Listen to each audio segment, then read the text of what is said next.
My dear friend, before we speak of methods, before we discuss systems, strategies, vehicles, or opportunities, I want you to stand in front of a far greater truth. Your millions already exist now. Not as a slogan, not as wishful thinking, not as a trick to make you feel better about struggle, but as a sober recognition of how reality truly operates. You have been conditioned to see wealth as something separate from you, as something you chase, earn, qualify for, or finally deserve if you suffer long enough. From childhood, you were taught to place abundance in a box called later. Later, when you are older. Later, when you find the right job. Later, when the economy changes. Later, when you stop making mistakes. Later, when life decides you are worthy. And so you built a relationship with money that is built on distance. The more you look at it as out there, the more your inner world confirms, I am here without it. Tonight, I am asking you to step out of that contract. Not slowly, not cautiously, but entirely. Close your eyes in this moment, not to escape your reality, but to relocate authority.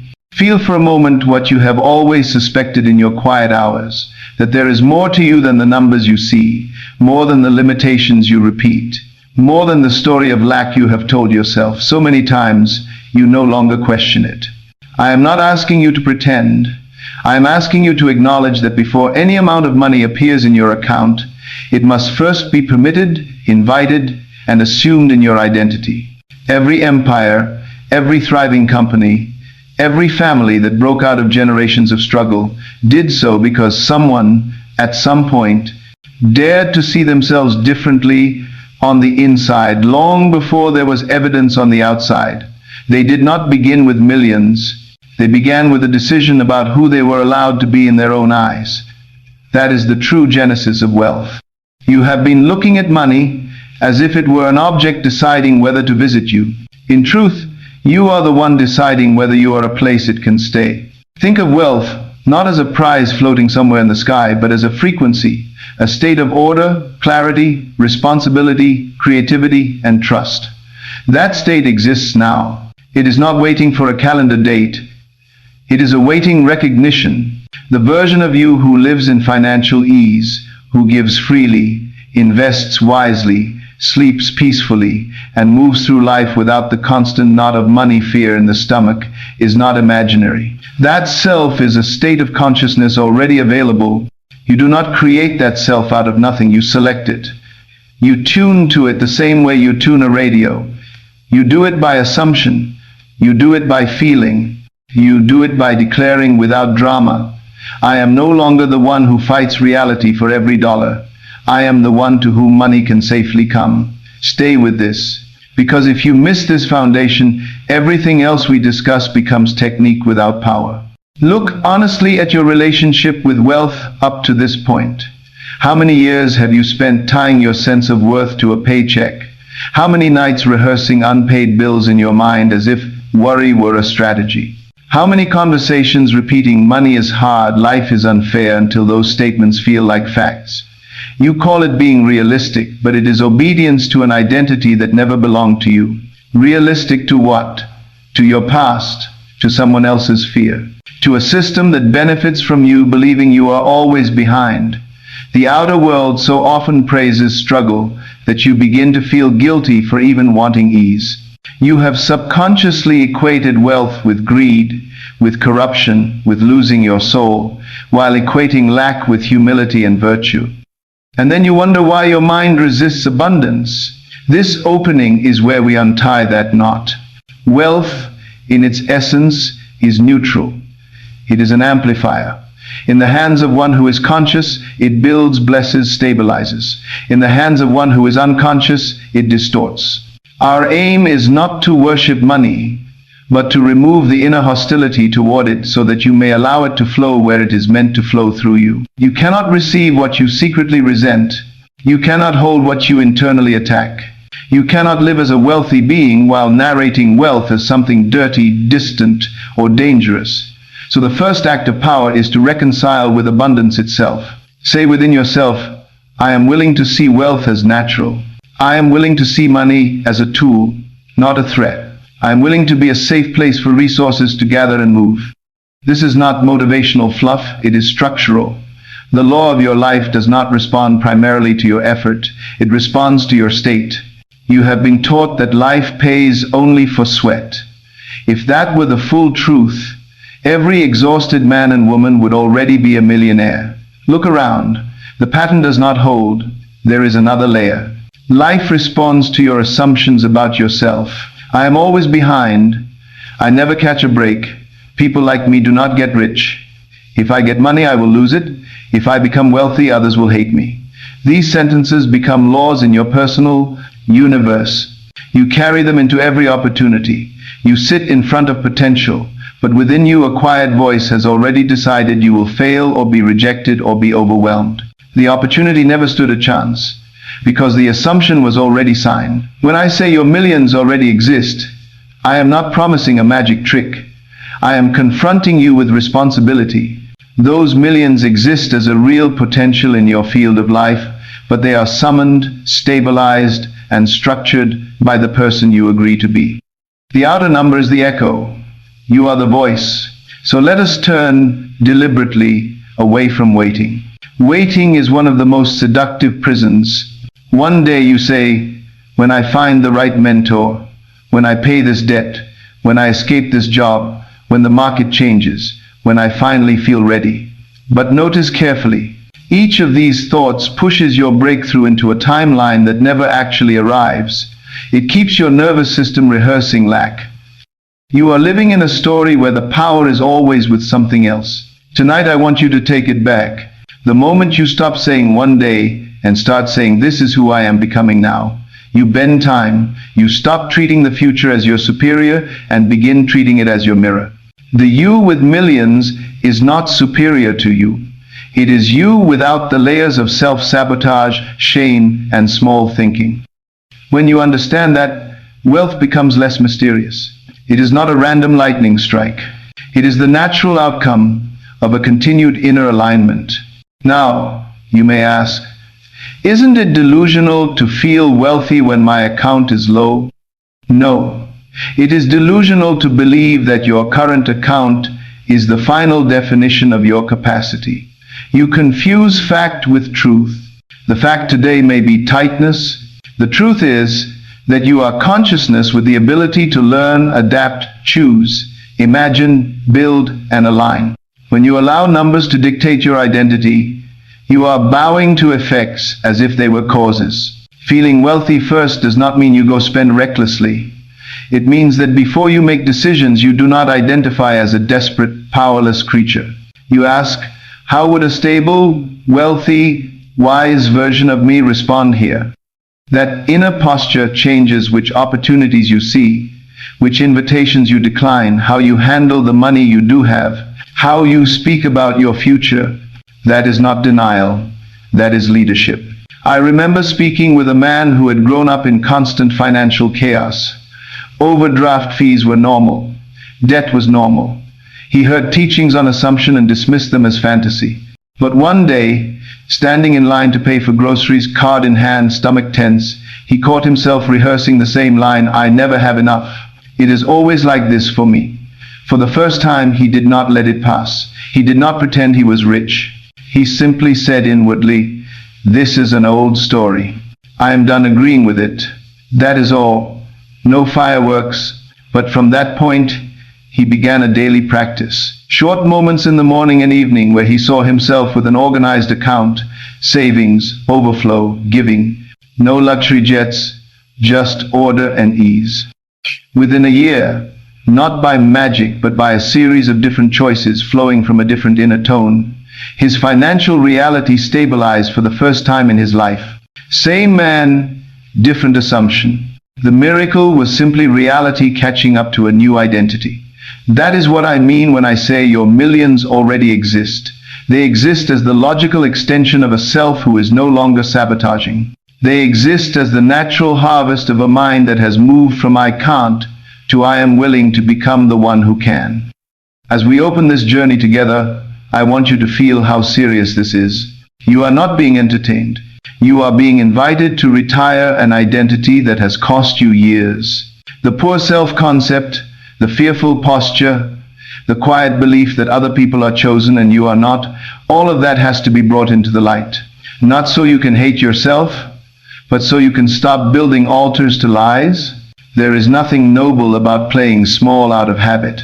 There is nothing spiritual about refusing to grow because someone told you wanting more was greedy. Greed is not the same as expansion. Greed hoards from fear. Expansion expresses from fullness. The wealth we are speaking of is not about standing over others. It is about finally having enough stability to create, to bless, to decide without terror, to live as someone who is not constantly bargaining with survival. That begins as a feeling, a state, a choice that you repeat until it becomes natural. So as this opening unfolds into the rest of our teaching, hold this thread.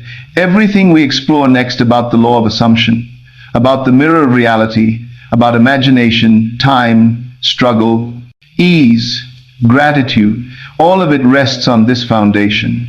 Your life is answering who you are being. Your millions do not come to rescue the old, fearful version of you. They emerge as you step into the wiser, calmer, clearer version of you that was always possible. You are not waiting for wealth. Wealth is waiting for you to stop insisting you are powerless. Right now, where you sit, no matter your history, you can begin. Not with noise, but with a quiet inner shift. I no longer see myself as the one begging life for a chance. I see myself as one who is learning to command through assumption, to welcome abundance as natural, to handle money with clarity, not fear. Let that be the doorway. Let that be the decision that carries you into the next part of this journey, where we will no longer treat this as inspiration, but as law to be applied. Take one more breath. Feel your shoulders relax. You are not behind. You are at the exact point where this realization can root itself. Your millions already exist now as the extension of who you choose to be from this moment forward. And tonight, we begin choosing on purpose. Now that you have heard the opening truth that your millions already exist as a present possibility, we must go into the law that makes this more than comforting language. If you do not understand this law, you will turn everything I have said into a fantasy or a slogan. The law is simple, uncompromising, and beautifully precise. What you assume yourself to be, you become in experience. Not what you wish, not what you occasionally affirm, not what you secretly hope the universe might hand you if you suffer long enough, but what you accept as your inner identity, what you return to as the natural tone of your being. This is what shapes your world. The law of assumption declares that your outer life is the expression of your dominant inner self-concept. That is all. And that is everything. When I say you do not chase, you become. I am speaking of this exact operation. Chasing is the behavior of one who believes what they want is separate from them. Becoming is the posture of one who understands that life can only give them a mirrored version of themselves. So they go to the root. They alter the self. You have been trained to worship action and ignore state, to obsess over strategies while never questioning the person using them. That is why so many run in circles. 10 people can follow the same business plan, read the same book, take the same course, and end with 10 different results. Why? Because the law is not copying methods, it is expressing identity. The fearful man will sabotage the best strategy. The unworthy woman will underprice the best offer. The person who secretly believes money is dangerous will unconsciously avoid the very doors they say they are praying for. The law of assumption is always at work. You are never not assuming. The difference now is, will you assume consciously? Let us make this very real. If, deep down, your self-concept sounds like this: I always take 2 steps forward and 3 back. Nothing ever fully works out for me. Money comes but never stays. People like me never get truly rich. Then those assumptions will govern what you notice, how you respond, how you interpret every event. You might be presented with an opportunity that, from the outside, looks like a clear pathway to higher income. But from the inside, that old sense of I lose, I fail, I am not ready whispers louder, so you delay, you doubt, you refuse, or you enter half-heartedly and prove yourself right. You call that bad luck. It is not luck, it is law. Now imagine another human being with the same external circumstances you have today, but with a different assumption. I am capable of learning. I am worthy of more. Money is an ally. Opportunities. Recognize my value. I can handle growth. That person will take different micro actions, speak differently, negotiate differently, ask differently, say no differently. They will move in a way that silently communicates belief. The world, receiving that signal, reflects it back. Same planet, same economy, same time in history, two different universes. The difference is not fate, it is assumption. This is why it is useless to chase money while clinging to an inner story of unworthiness. You are trying to harvest from a field you refuse to plant in. You put pressure on the outer world to give you what you have not yet permitted yourself to be. The law does not bend for emotional urgency. It responds to settled conviction. The moment you truly accept, I am the kind of person through whom money moves, grows, multiplies, and does good, you have shifted from chasing to becoming. Many people misunderstand assumption and treat it as childish pretending. They say, so you are telling me if I just walk around saying I'm a millionaire, money will magically appear? No. I am telling you that what you consistently and sincerely accept as your identity begins to reorganize your behavior, your perception, your emotional reactions, your choices, and therefore your results. The words alone are nothing. The state behind them is everything. To assume is not to shout a phrase against your senses. To assume is to quietly authorize a new version of yourself and allow it to feel normal. If you say, I am wealthy, while feeling like a liar, terrified, embarrassed, needing constant reassurance, then your true assumption is still, I am not. Your nervous system will tell on you. Your micro decisions will leak the truth. The law responds to the feeling of naturalness. What feels natural to you right now?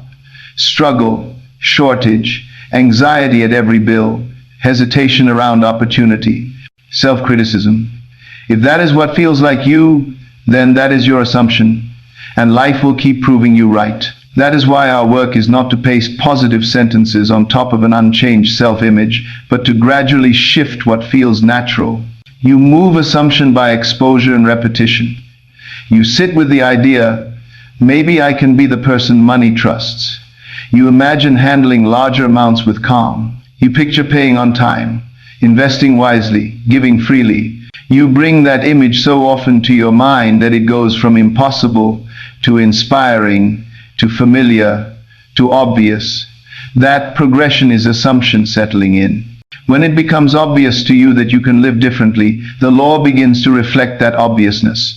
The shift from chase to become is the shift from external pursuit to internal authorization. As long as you see wealth as a rescue mission, as something that would finally prove that you are enough, you place it above you like a judge. That position guarantees emotional dependence and anxious striving. But when you begin to see wealth as an extension of who you now permit yourself to be, you stand beside it. You are no longer begging the throne. You are building from the throne of your own consciousness. Consider how this law operates beyond money. To see how consistent it is, the person who assumes they are unlovable will find ways to misread kindness, push away healthy people, cling to harmful ones, sabotage peace. They confirm their assumption. The person who assumes they are fundamentally capable will, when faced with a challenge, look for solutions instead of excuses. They confirm their assumption. In each case, reality is echoing the identity they brought into the scene. Wealth is no different.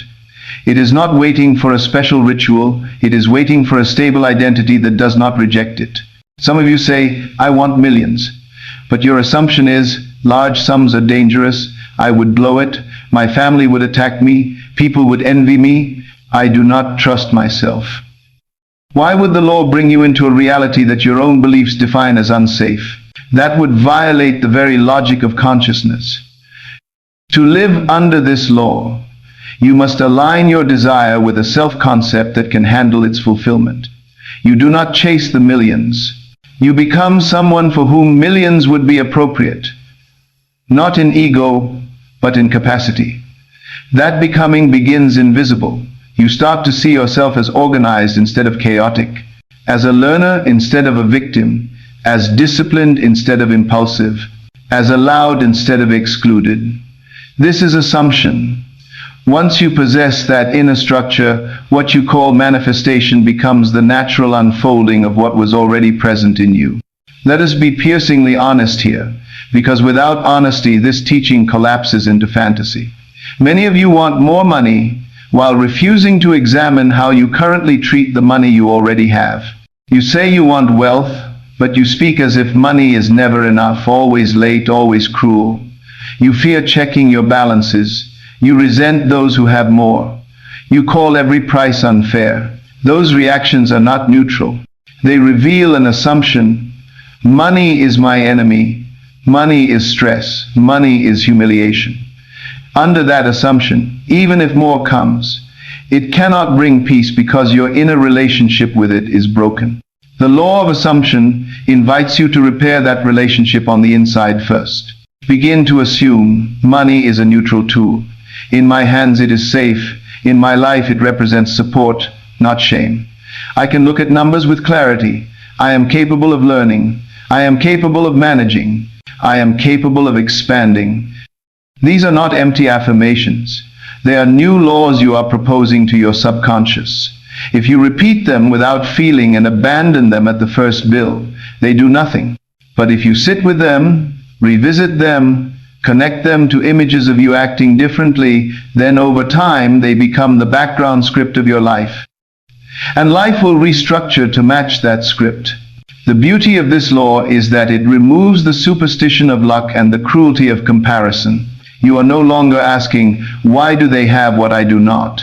You understand that each person is living in the house built by their assumptions. You do not need their conditions. You need your own alignment. When you see someone operating in abundance, instead of shrinking into jealousy, you can say, they are evidence that a different state is possible.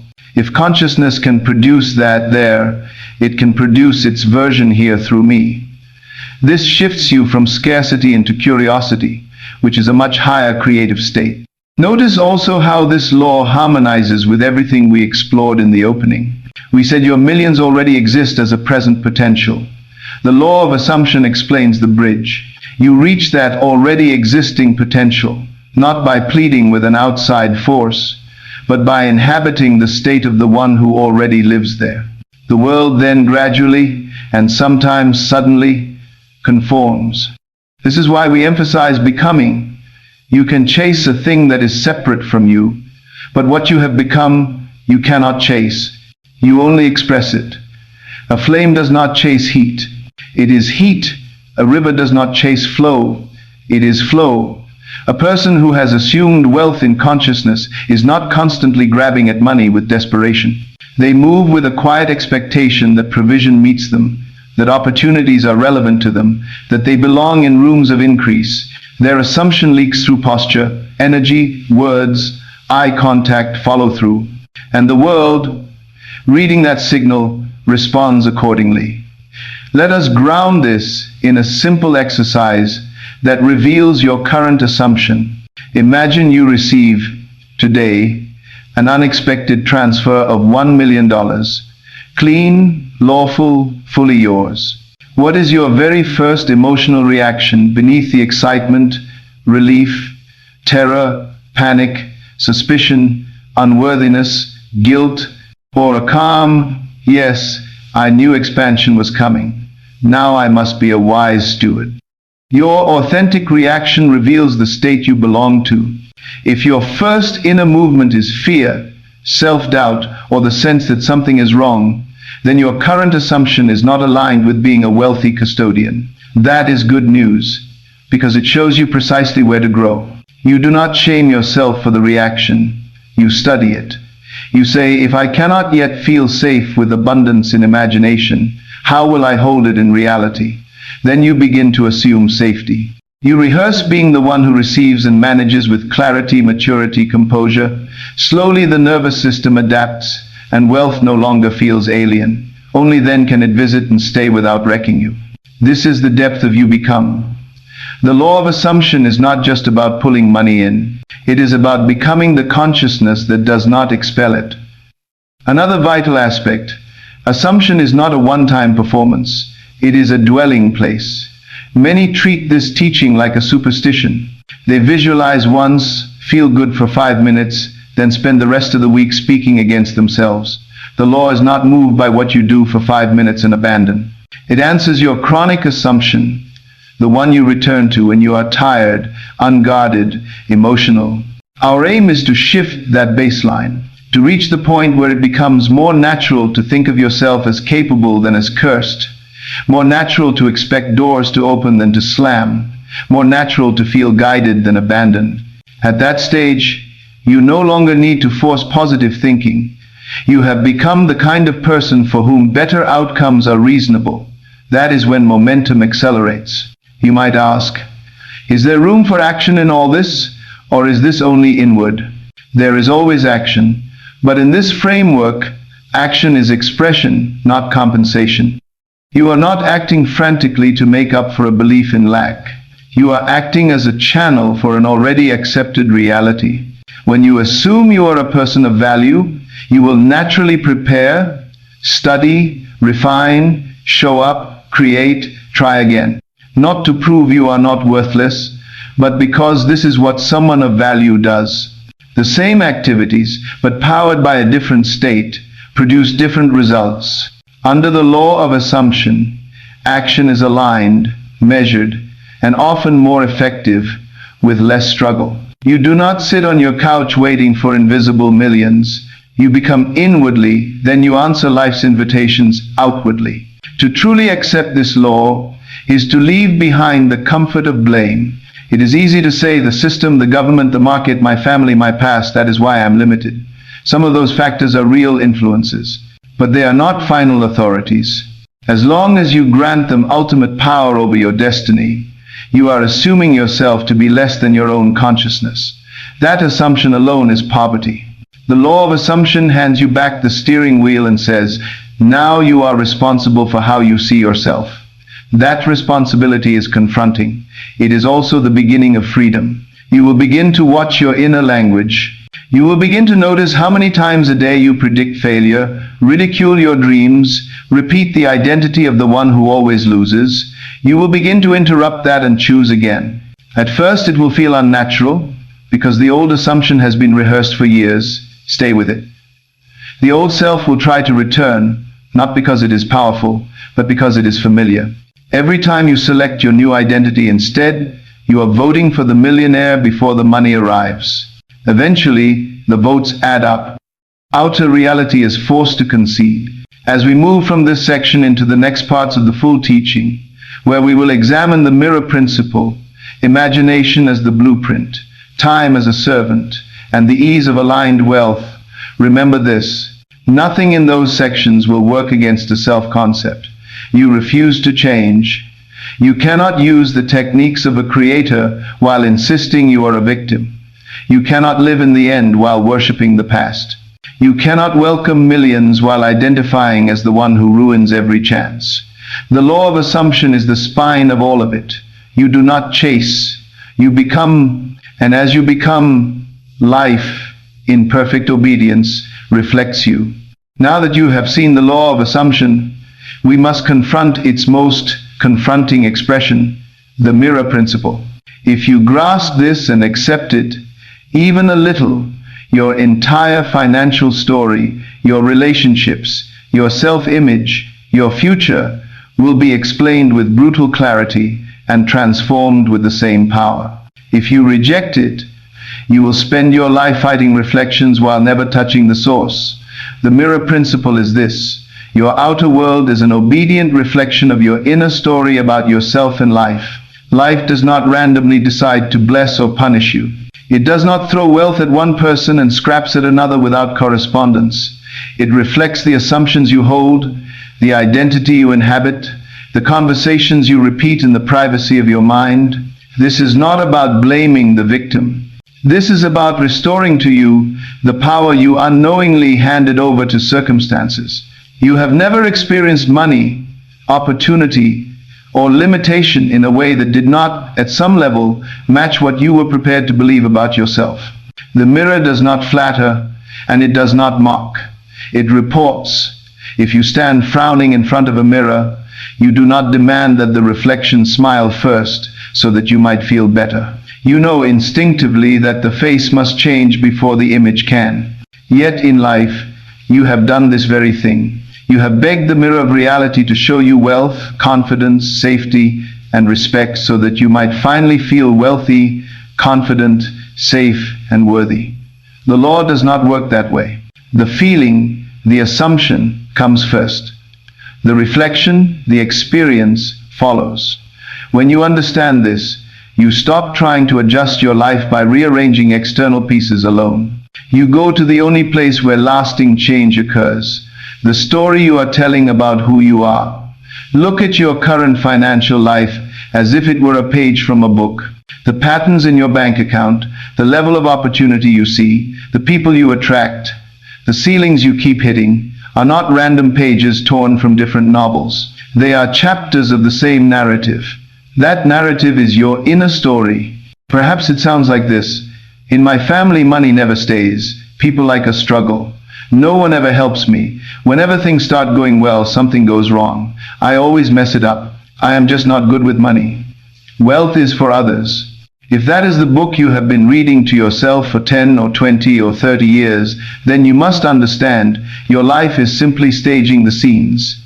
Different jobs, different cities, same script.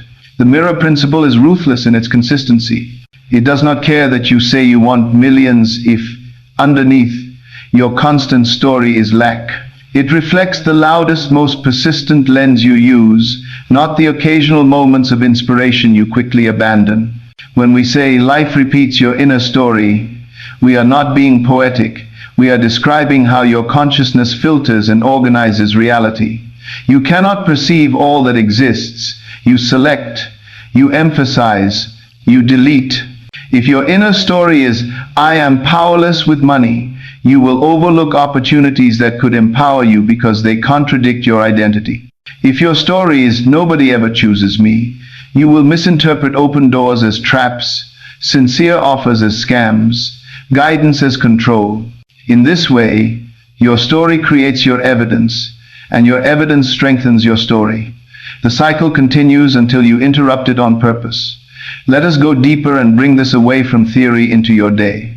Think of a time you said, I knew this would happen. You may have meant it as a complaint, but you were right in a way far more literal than you realized.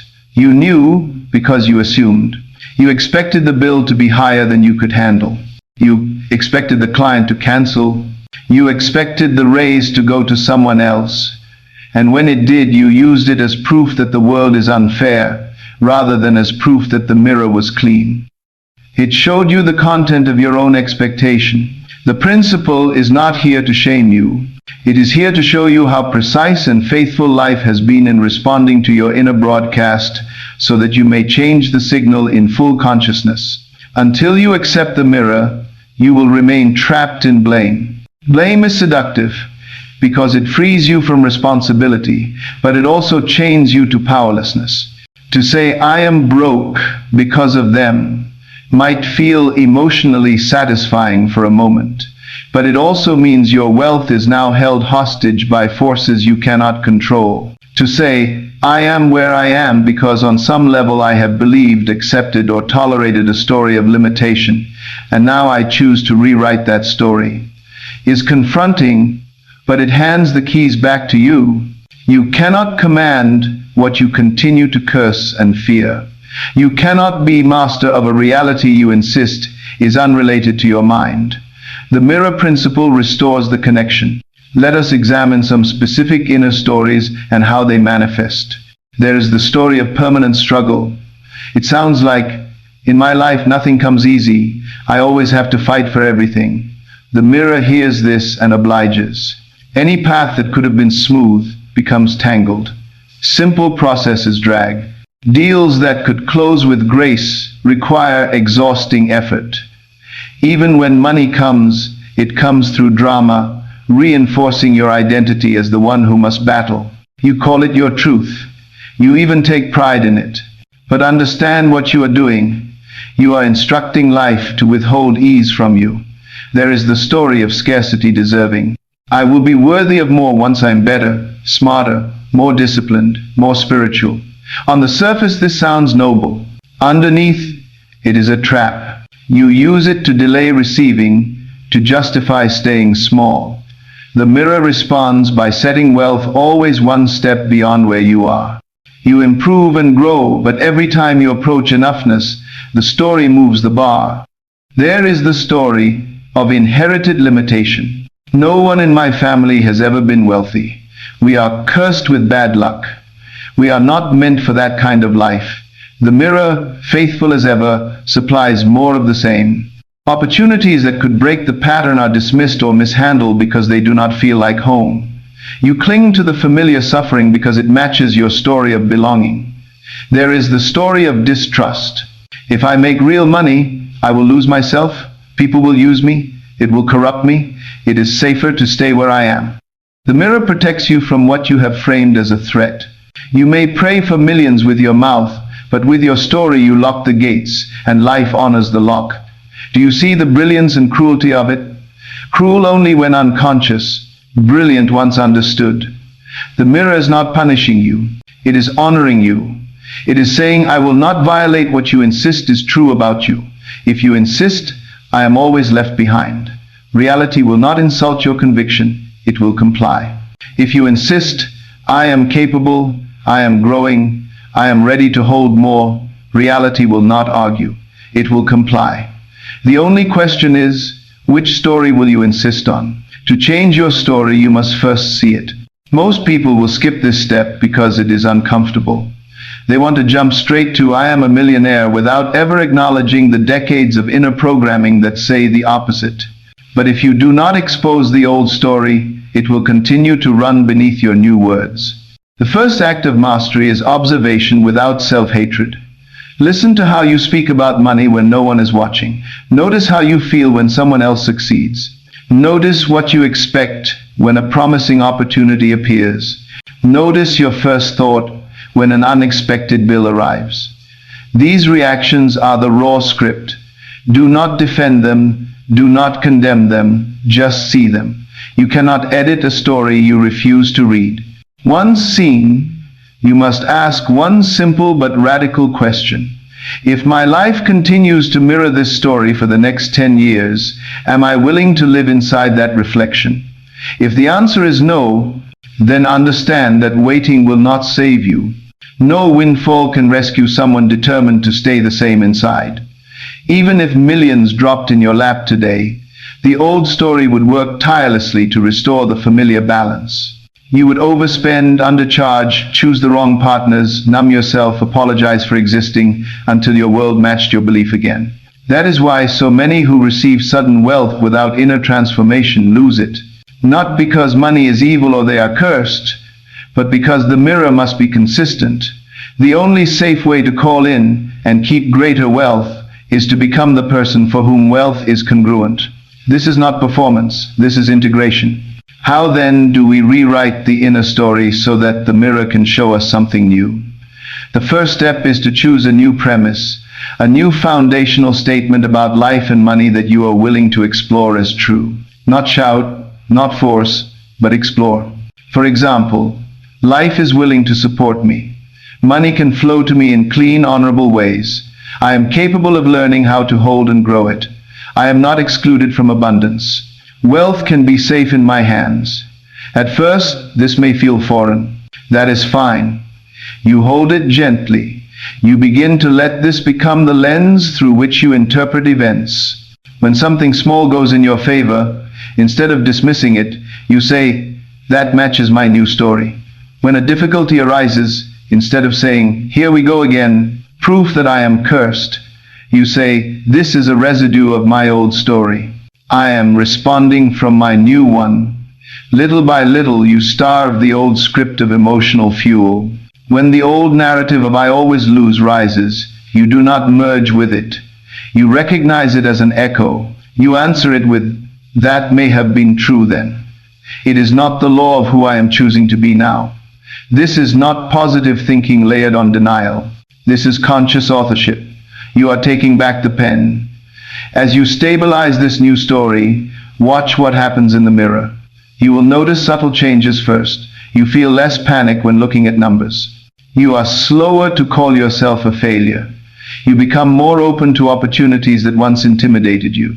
You may receive a small unexpected payment, a client who finds you, a debt that is more easily resolved than you feared, a job interview that actually respects your value. In the old story, you would call this coincidence. In the mirror principle, you see it as confirmation that the reflection is beginning to shift. The danger here is impatience.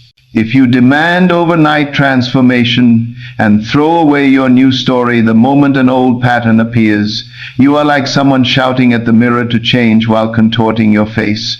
The outer world has inertia. It contains the momentum of years of assumptions. Allow time for the new story to accumulate expression. Persist, not with tension, but with steadiness. The strongest stories are not shouted, they are assumed. Another essential dimension of the mirror is how you view those who already have what you desire. Many of you are blocking your own abundance every time you see someone wealthy and respond with bitterness or contempt. Must be nice. They probably cheated. People with money are selfish. You believe this is harmless venting. It is not. It is self-sabotage. You are telling the mirror, if I ever became like that, I would become a person I despise. So the mirror, in loyalty to your integrity, keeps you away from that outcome. You cannot become what you condemn. You do not need to worship anyone, but you must stop using envy as an excuse to stay small. When you see wealth, train yourself to think, if consciousness can create that experience there, it can create the version appropriate for me here. Let this be evidence of possibility, not proof of my exclusion. In doing so, you align your inner story with inclusion rather than exile. The mirror can now show you doors instead of walls. The mirror principle also explains why gratitude is so powerful in this path. When you practice genuine gratitude for what is working, for what is present, even if it is small, you are adjusting the story you tell about your life. You move from nothing ever works for me to there are beginnings of support here. From I have nothing to I have something to multiply. That story breeds different decisions. Different decisions lead to different reflections. Gratitude is how you polish the mirror so it can show you clearly, not just the shadows of complaint. Let us tie this back to wealth specifically, because that is the context of this entire teaching. You say you want millions. The mirror principle asks, are you already living as the one who honors 10, 100, 1,000? Do you track, respect, and direct what you have? Or do you treat it with resentment and carelessness? Your current behavior is your story made visible. If the story is careless, then greater resources reflected into your life would likely be misdirected the same way.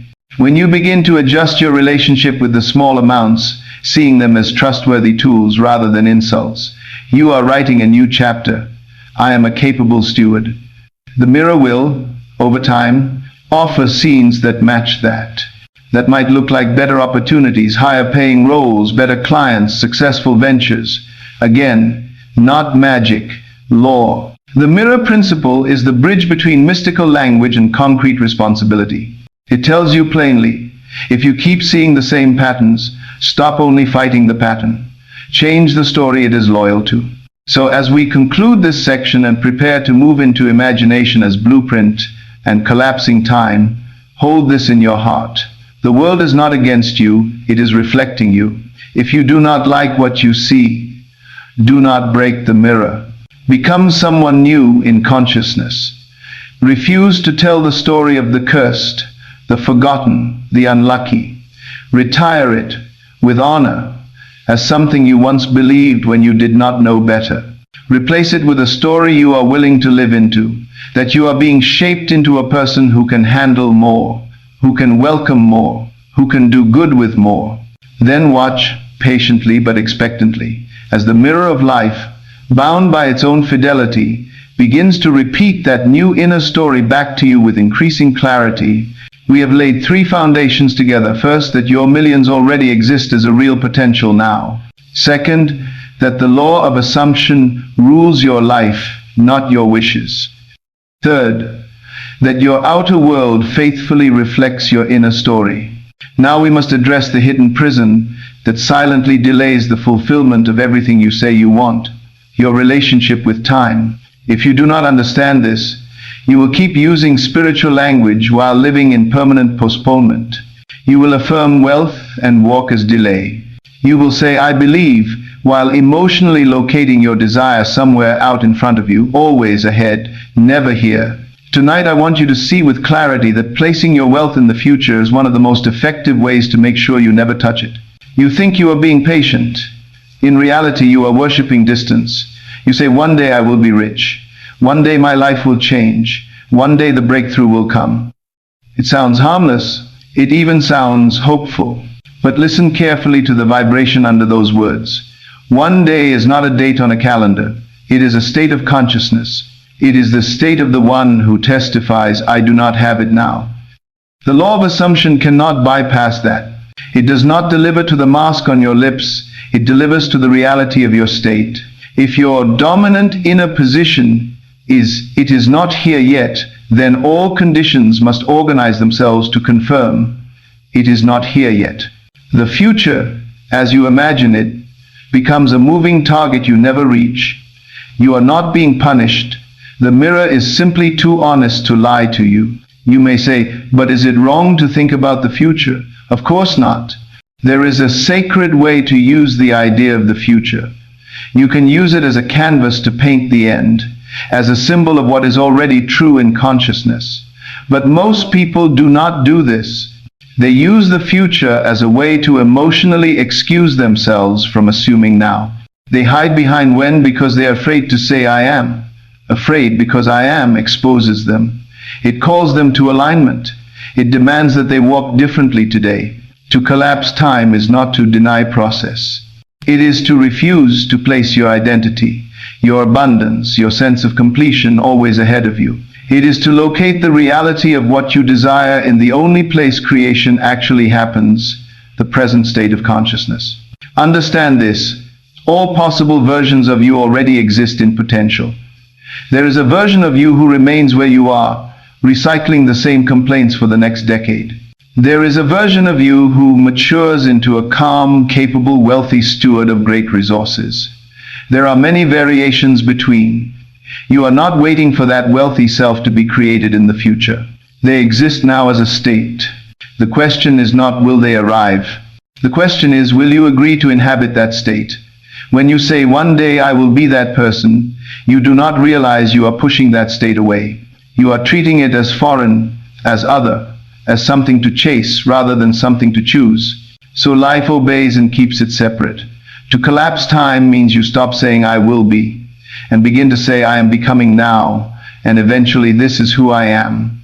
Not with noise, with certainty, with evidence in how you think, speak, and move. Someone will say, but the money is not here. How can I say I am wealthy now? Because you still misunderstand what we mean by wealth. Start where we started. Wealth is first a state, not a sum. A person who has assumed a wealthy identity thinks and behaves with order, respect, creativity, responsibility, and ease long before their outer life shows millions. They do not wait for a number to begin embodying stability. They do not say, once I have a lot of money, then I will become disciplined, then I will be generous, then I will think long term. That is like saying, once I am fit, then I will start moving my body. Cause and effect are reversed. The law of assumption demands that you embody the qualities of the version of you who has what you want before the mirror can show you that version in full detail. You collapse time by stepping into the nature of your future self now, in small, precise ways. Let me give you a simple illustration. Imagine two people with the same income and the same obligations. Both say they want to be financially free. The first says, one day I will be wealthy, when I finally escape this job, when this country changes, when I get some miracle. Until then, nothing I do matters. So they treat every dollar with resentment or carelessness. They reinforce the story of powerlessness. The second says, the millions I desire exist as a possibility for me now. I may not see them yet, but I choose to become the kind of person who could hold them. So they begin to bring order where they are. They stop saying, I am bad with money, and start saying, I am learning to lead my resources. They track instead of avoid. They respond instead of panic. They consume less to create more. None of these acts make headlines, but all of them declare to the mirror, a different state is present. Over time, opportunities that would have passed them by now feel appropriate. Decisions that would have been made from fear are made from clarity. This person has collapsed time. They did not sit and wait for the wealthy future to arrive. They reached into that state, brought back its behavior and consciousness, and lived it early. Life eventually had to dramatize that choice. Collapsing time is not mystical once you see it. You live in timelines that match your assumptions. Change the assumption and the timeline rearranges. Another subtle way you delay your wealth is by using time as a bargaining chip for suffering. You think in secret, if I suffer long enough, if I prove I am trying hard enough, life will one day reward me. You substitute duration for decision. Years of struggle, by themselves, do not qualify you for abundance. The law is not impressed by calendars. It is moved by states. There are people who shift their relationship with money dramatically in a short period, not because they found a hidden formula, but because they finally stopped delaying permission. They stopped saying, not yet, I am not ready. Later, when I fix every flaw, they said, I can begin now as I am. To walk as someone who is trusted with more. That inner permission opened doors that years of self-punishment never could. Hear me clearly. Your growth may unfold over time, but the decision to step out of waiting is instant. You are either postponing your identity or inhabiting it. There is no neutral. One of the most dangerous phrases you quietly repeat is, it's going to take a long time. Where did you get that? Who signed that contract for you? Yes, some structures take time to build. Skills take time to develop. Relationships and reputations deepen over time. But there is a vast difference between understanding that some processes have stages and using long time as a spell to justify your disbelief. When you keep affirming, it will take years, you are not being wise. You are secretly saying, I cannot imagine change happening faster, and I feel safer believing it is far away. Then, because the mirror is honest, your life will obey that schedule. To collapse time is to remove the emotional insistence that transformation must be distant. It is to allow the possibility that alignment, opportunities, and leaps can come faster than your old self thinks. It is to stop reinforcing slowness with your language. Instead of this will take forever, you say, I am in motion now. I am aligning now. I am ready for faster openings than I have seen before. You are not demanding unrealistic miracles. You are refusing to worship delay. Let us connect this to imagination, the blueprint you were given. When you vividly and repeatedly imagine a scene that implies your wealth is already a fact, and you feel the naturalness of that scene, you are touching a reality that exists beyond linear time. In that moment of imaginal absorption, you are no longer the one who is trying to get there. You are the one who is already there, looking back. That is collapsing time. From that imaginal state, you return to your day not as a beggar hoping reality will change, but as someone who has glimpsed the end and now walks with a different posture. You speak with a little more certainty. You tolerate a little less chaos. You make decisions that respect your future rather than betray it. The more often you visit that state sincerely, the more the future you becomes the present you. The gap shrinks. The line between someday and now dissolves. Your actions stop contradicting your dreams. One of the reasons so many never experience this is because they insist on monitoring the clock. They plant the seed of a new assumption and then stare at the soil saying, it has been a week. Nothing has changed. Their attention is more fixed on the absence of change than on the reality of the new state.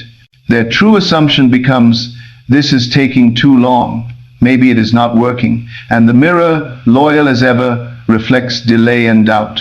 Collapsing time requires that you shift your loyalty. You become more loyal to the inner completion than to the outer calendar. You say, my job is to assume correctly consistently, and act in harmony. The unfolding belongs to a higher intelligence than my anxious mind. I will not keep digging up the seed to see if it is growing. I will live as if it is. Some will protest, is this not dangerous? If I feel wealthy now, will I not start spending recklessly? No. That would only happen if you confuse wealth with indulgence, if your future self is merely your undisciplined present self with more zeros. The wealthy consciousness we are speaking of is wiser, not wilder. It respects resources more, not less. To collapse time into that self is to begin adopting its clarity, not its fantasies. The immature mind thinks, if I pretend to be rich, I will act rich and impress people. The mature mind understands, if I assume the state of someone who is truly wealthy and secure, I will make sounder decisions, which naturally lead to more. Time collapses around integrity, not performance. There is also another way you enslave yourself to time, by making your past the dictator of your future pace. You say, I have always struggled, so change will be very slow for me. You carry old failures as heavy proof that breakthrough cannot happen quickly. But your past is not an authority. It is a record of who you were when you did not know what you now know. If you keep using it as law, you are placing your wealth in a timeline ruled by an outdated self. Collapsing time means you grant more authority to your present decision than to your previous patterns. It means you say, yes, for 10 years I thought like that. Today I choose differently. I accept that life can respond to this new choice faster than my history suggests. That is not denial. That is choosing a higher cause. Let me give you a living picture. A woman has spent 15 years cycling through debt. Each time she climbs out a little, something seems to drag her back. Her story is, this is just my pattern. I am bad with money. It will take me so long to fix this. When she comes into contact with this teaching, she decides to test it honestly. She does not suddenly declare herself a billionaire. She chooses one shift. She assumes, I can trust myself to handle money with more clarity than before. That is it. She repeats it. She imagines small scenes, opening her account without fear, choosing wisely, setting simple boundaries, feeling a sense of enoughness. Very quickly, something subtle changes. She catches herself about to make a familiar impulsive purchase, and here's the new story. This time, she pauses and chooses differently. That single choice breaks a 3-year loop. Within months, her finances look different enough that even she is surprised. Did time suddenly speed up? No. She stopped chaining her present to her past on the level of identity. Time bent around a new assumption. That is collapsing time. So how do you do this deliberately in the context of your millions? First, retire the language that constantly puts your wealth out there. No more. When my time comes, when the universe finally blesses me, when I am older, replace it with language that roots your desire in identity, not distance. I am daily becoming a match for greater abundance. I am aligning with the state of someone who can receive and multiply millions. I am willing for good things to happen faster for me now. Say it, then support it. Second, use your imagination not to romanticize the future, but to normalize it. Stop building daydreams where your wealthy self feels like a different species. See yourself in quiet, simple, concrete scenes that would be true if you were financially secure now. Paying for something important in full. Saying yes to a meaningful opportunity without panic. Opening accounts that show growth and feeling gratitude instead of shock. Repeat these images until they lose the edge of fantasy and become familiar. Familiarity is a sign that the state is being accepted. You have begun to live there mentally, which means time is already shrinking. Third, refuse to worship waiting as virtue. Waiting passively, with no shift in assumption, is not faith. It is avoidance dressed in patience. Real faith acts now according to what it has seen within. It aligns language, posture, decisions. It stops using someday as a hiding place. It says, I do not know the exact hour or channel of my increase, but I know who I am walking as today. That stance gives time permission to deliver opportunities sooner than your old self thought possible. Finally, understand that collapsing time is not about rushing. It is about removing unnecessary delay. You are not commanded to be frantic. You are invited to stop postponing your identity. When you stop exiling your wealth to a distant future, you become receptive in the present. And it is only in the present that doors actually open, calls come, ideas land, people connect, solutions appear. The future never arrives as one day. It always arrives as now. So if you are forever saying, I will feel rich when, you are training yourself never to feel it, and therefore never to live in the state that generates it. As we move forward into imagination as blueprint and the ease of aligned wealth, carry this conviction. Time is not your master. Time is a servant of your assumptions. It stretches or compresses around the story you persist in. If you choose the story of far away, never ready, maybe someday, you have chosen the slowest possible road. If you choose, it is possible for me now. I assume the state now. I act in harmony now. You have allowed time to bend. Your millions do not sit in judgment of you from a distant horizon. They wait at the edge of your acceptance, ready to enter the moment you stop sending them into tomorrow with your words, your fear, and your doubt. Collapse the distance. Bring the end into your now in consciousness. Live from it. And you will find that what you thought required a lifetime of waiting often required only a decision to stop delaying who you are. You have seen that your millions already exist as a real possibility now. You have seen that the law of assumption, not chance, is the governing force of your life. You have seen that life mirrors your inner story and that time bends according to the state you occupy. Now we arrive at the living instrument that makes all of this practical, your imagination. If you misunderstand imagination, you will reduce this entire teaching to empty slogans. If you recognize what it truly is, you will hold in your own hands the blueprint of your financial destiny. When I speak of imagination here, I am not referring to idle daydreaming, fantasy scrolling, or mental entertainment to escape your responsibilities. I am speaking of the creative center of your being, the inner workshop in which you design the self that the outer world must eventually reveal. Your imagination is not a toy. It is the architect. Your current financial reality did not begin at your job, your market, your government, or even your upbringing. It began in pictures, in expectations, in scenes you played internally until they felt like common sense. Long before you ever saw a number on a bank screen, you felt certain ways about money. You imagined how it behaves with you, what always happens to you, what always happens before it arrives and after it leaves. Those imaginal patterns, repeated and accepted, became your unspoken instructions to life. To change the pattern, you must change the blueprint. That blueprint is imaginal. If the law of assumption is the law, and if life is the mirror, then imagination is the brush that paints the image on the glass. Without imagination, you are at the mercy of past impressions. With it, you become the deliberate author of your next chapter. The majority of people misuse imagination against themselves. They say they want wealth while constantly rehearsing pictures of lack. They play out unpaid bills, arguments about money, humiliating outcomes. They lie awake imagining the email that will bring bad news, the call that will expose them, the accident that will take what little they have. They claim they are being realistic, they are being creative. They are running destructive simulations so often that those simulations become their assumed future. The mirror, ever faithful, does not ask whether they enjoyed these scenes. It reflects the tone they produced. If you could see how powerful every inner movie is, you would never again call casual worrying harmless. Worry is imagination in negative faith.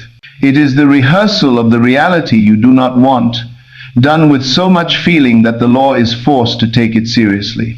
Now, here is the liberating opposite. The same power that has been used against you can be used for you. The same capacity that imagined the worst can be trained to imagine the best with such sincerity and consistency that it becomes more than a comfort. It becomes cause. Seeing wealth before it appears is not lying to yourself. It is aligning with a possibility that already exists for you, choosing it in consciousness before life projects it on the screen. That choice happens through images and feelings, not just sentences. Let us make this simple and piercing. Every result in your life sits on top of an imaginal pattern. Change the pattern, and the result must eventually change. You want to be a millionaire, in fact. That outcome has a shape in imagination. The question is, are you willing to hold that shape faithfully before any physical proof? Not as a desperate please, but as a calm, repeated inner knowing. If you refuse, you will demand to see first, then believe. But the law operates the other way. Believe in state, then see in form. Many people resist this because they are afraid of being disappointed. They say, if I imagine having it and it does not come, I will feel worse. So they choose to feel small now in order to avoid feeling let down later. That is a tragic investment. Fear of disappointment is one of the main reasons people never actually use their imagination. Disappointment only has power when you think your imaginal act failed. What if, instead, you treated every sincere imaginal act as a seed that must bear fruit, provided you do not dig it up with doubt? Then imagining wealth would not be a gamble. It would be participation in law. So let us make this living. How does a millionaire, before the money arrives, use imagination? Not to conjure wild fantasy, but to normalize the life they are choosing. They choose a few clear, simple scenes that imply their financial transformation is already complete. For example, a scene of logging into an account and seeing an amount that once felt impossible, and responding with calm gratitude instead of panic. A scene of writing a check or making a transfer to help someone or fund something meaningful without fear. A scene of paying every bill on time with ease.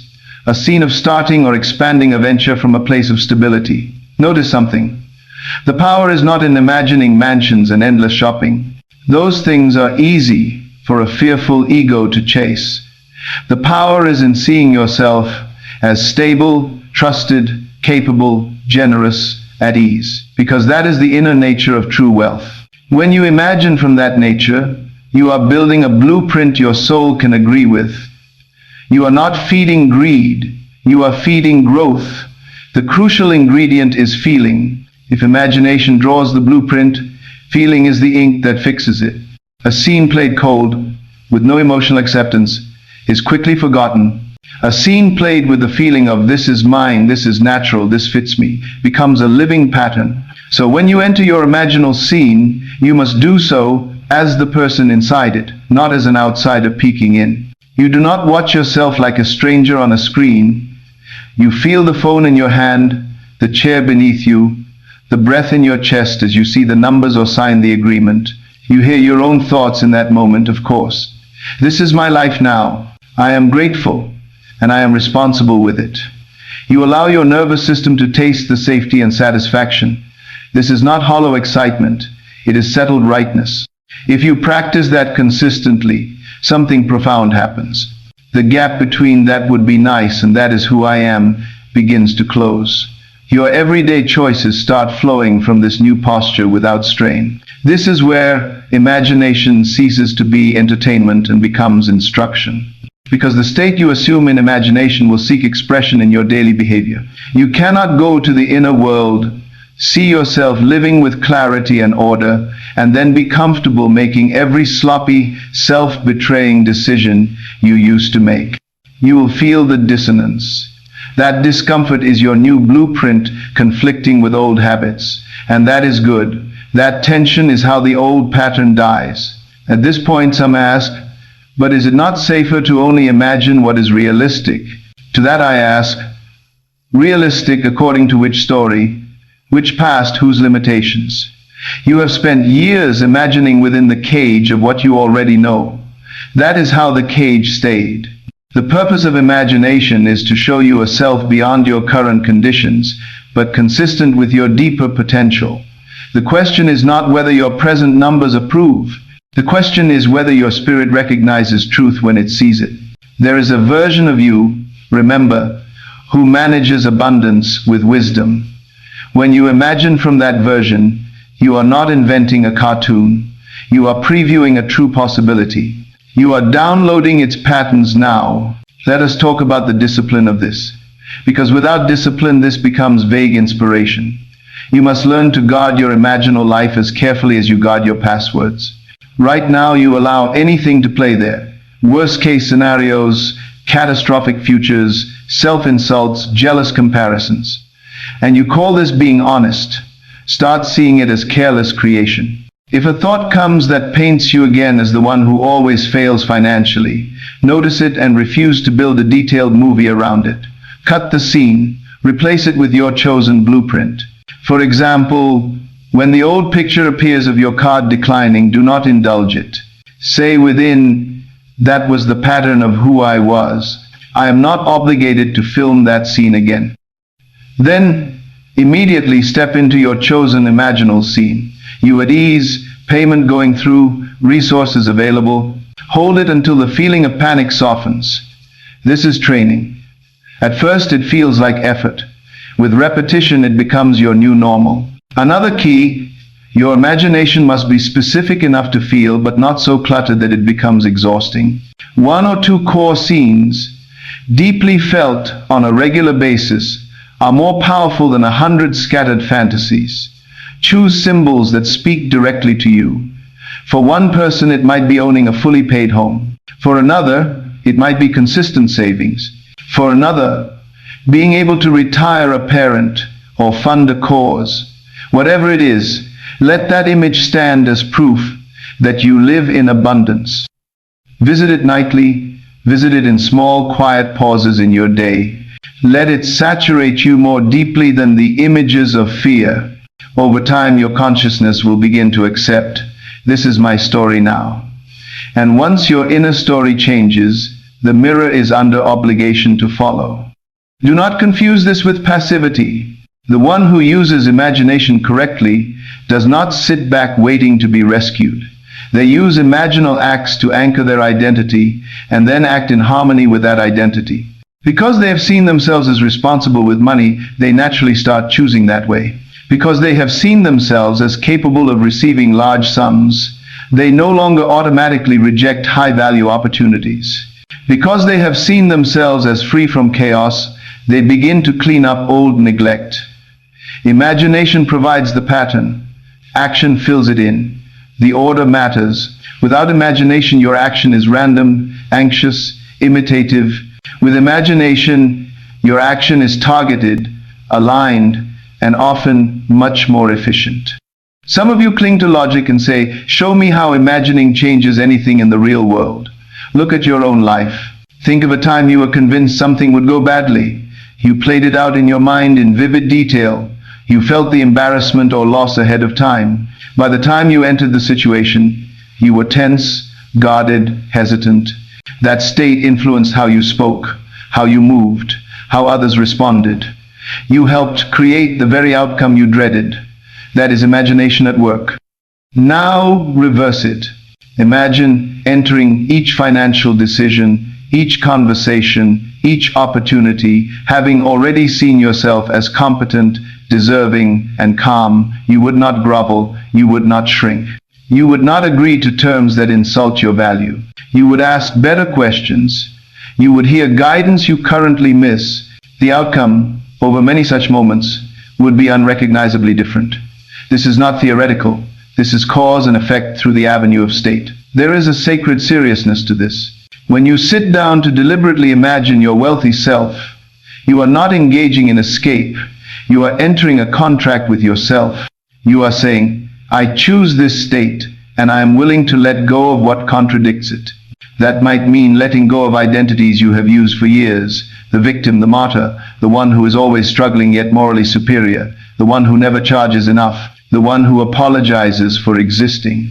These roles have given you something: attention, justification, familiarity. Releasing them can feel like loss. But they are very expensive costumes. They cost you your future. Imagination invites you to try on a different role.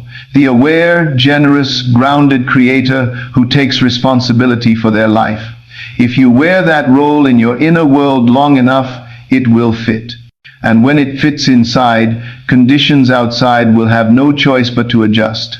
Let us address a subtle trap. Some hear this teaching and then strain to control every thought, terrified that a single doubt will ruin everything. That fear itself becomes the dominant imaginal scene. I am fragile, I can break this at any second. Release that. You are not that fragile, and the law is not that petty. You are shaping your life through your sustained, repeated assumptions, not one passing cloud. You will have doubts. You will have moments where the old images shout louder. That is all right. The work is to keep returning to your chosen blueprint more often than you bow to the old one. Over days and weeks, what you visit most becomes home. One more thing, imagination does not only serve you in creating personal comfort. As you assume the state of someone truly wealthy in spirit and in fact, your imaginal acts can include the impact you have. You can see yourself paying well, building with integrity, giving intelligently, being a source of stability for others. This expands your blueprint beyond self-indulgence into purpose. And when wealth is connected to purpose, your own resistance often falls away. Many of you are more comfortable imagining abundance when it is tied to helping others than when it is just about you. Use that. See the good that your prosperity will permit. Let that become part of your inner movie. Then wealth is no longer something you feel guilty about. It is something you feel responsible for. To bring this together, imagination is how you choose which version of you steps forward. It is how you collapse time into now, by visiting the end until it feels present. It is how you change the mirror, by feeding it a different image. It is how you honor the law of assumption, by providing it with a clear, consistent state to express. Without imagination, you will default to your past. With it, you can author your future consciously. So tonight, when this talk ends and the distractions return, I invite you to do one quiet act. Before you sleep, close your eyes and step into a single scene that proves your financial transformation has already occurred. Make it simple. Make it real. Feel it as if it is happening now. Let gratitude rise, not as a trick, but as the natural response to a fulfilled state. Then drift into sleep from within that reality. You have just placed a blueprint in the deepest part of your mind. If you do this faithfully, that blueprint will call you to live up to it. And as you do, the world will begin to show you, in undeniable ways, that what you first saw within was not fantasy at all. It was the first, truest draft of the life you were always capable of living. If this message is speaking to something deep within you, pause for a second. Subscribe to this channel so you don't lose this alignment. Every week, we unfold teachings that help you transform inner awareness into visible wealth. Don't let this just be inspiration. Make it your new foundation. Stay with me, because what comes next will show you exactly how to move from imagination into effortless manifestation. We have come far enough on this path together that I can now say something to you without softening it. Many of you are not blocked by a lack of effort. You are blocked by worshiping effort. You are so loyal to the idea that struggle is noble, that you unconsciously reject ease, alignment, and sufficiency when they come. You feel safer in exhaustion than in flow, safer proving your effort than receiving your good. And this is why, in the context of wealth, your life can be full of constant motion and yet strangely empty of expansion. This section exists to break that spell. We have established that wealth is first a state, that your life mirrors your assumptions, that time responds to your inner position, and that imagination sets the blueprint. Now we ask, what kind of action naturally belongs to this law? What is the correct place of effort? Why is struggle, as you have been taught to glorify it, such an effective way to block the very abundance you seek? I want you to listen with your whole being, because this is where people cling hardest to old beliefs. From childhood, many of you were fed the same doctrine.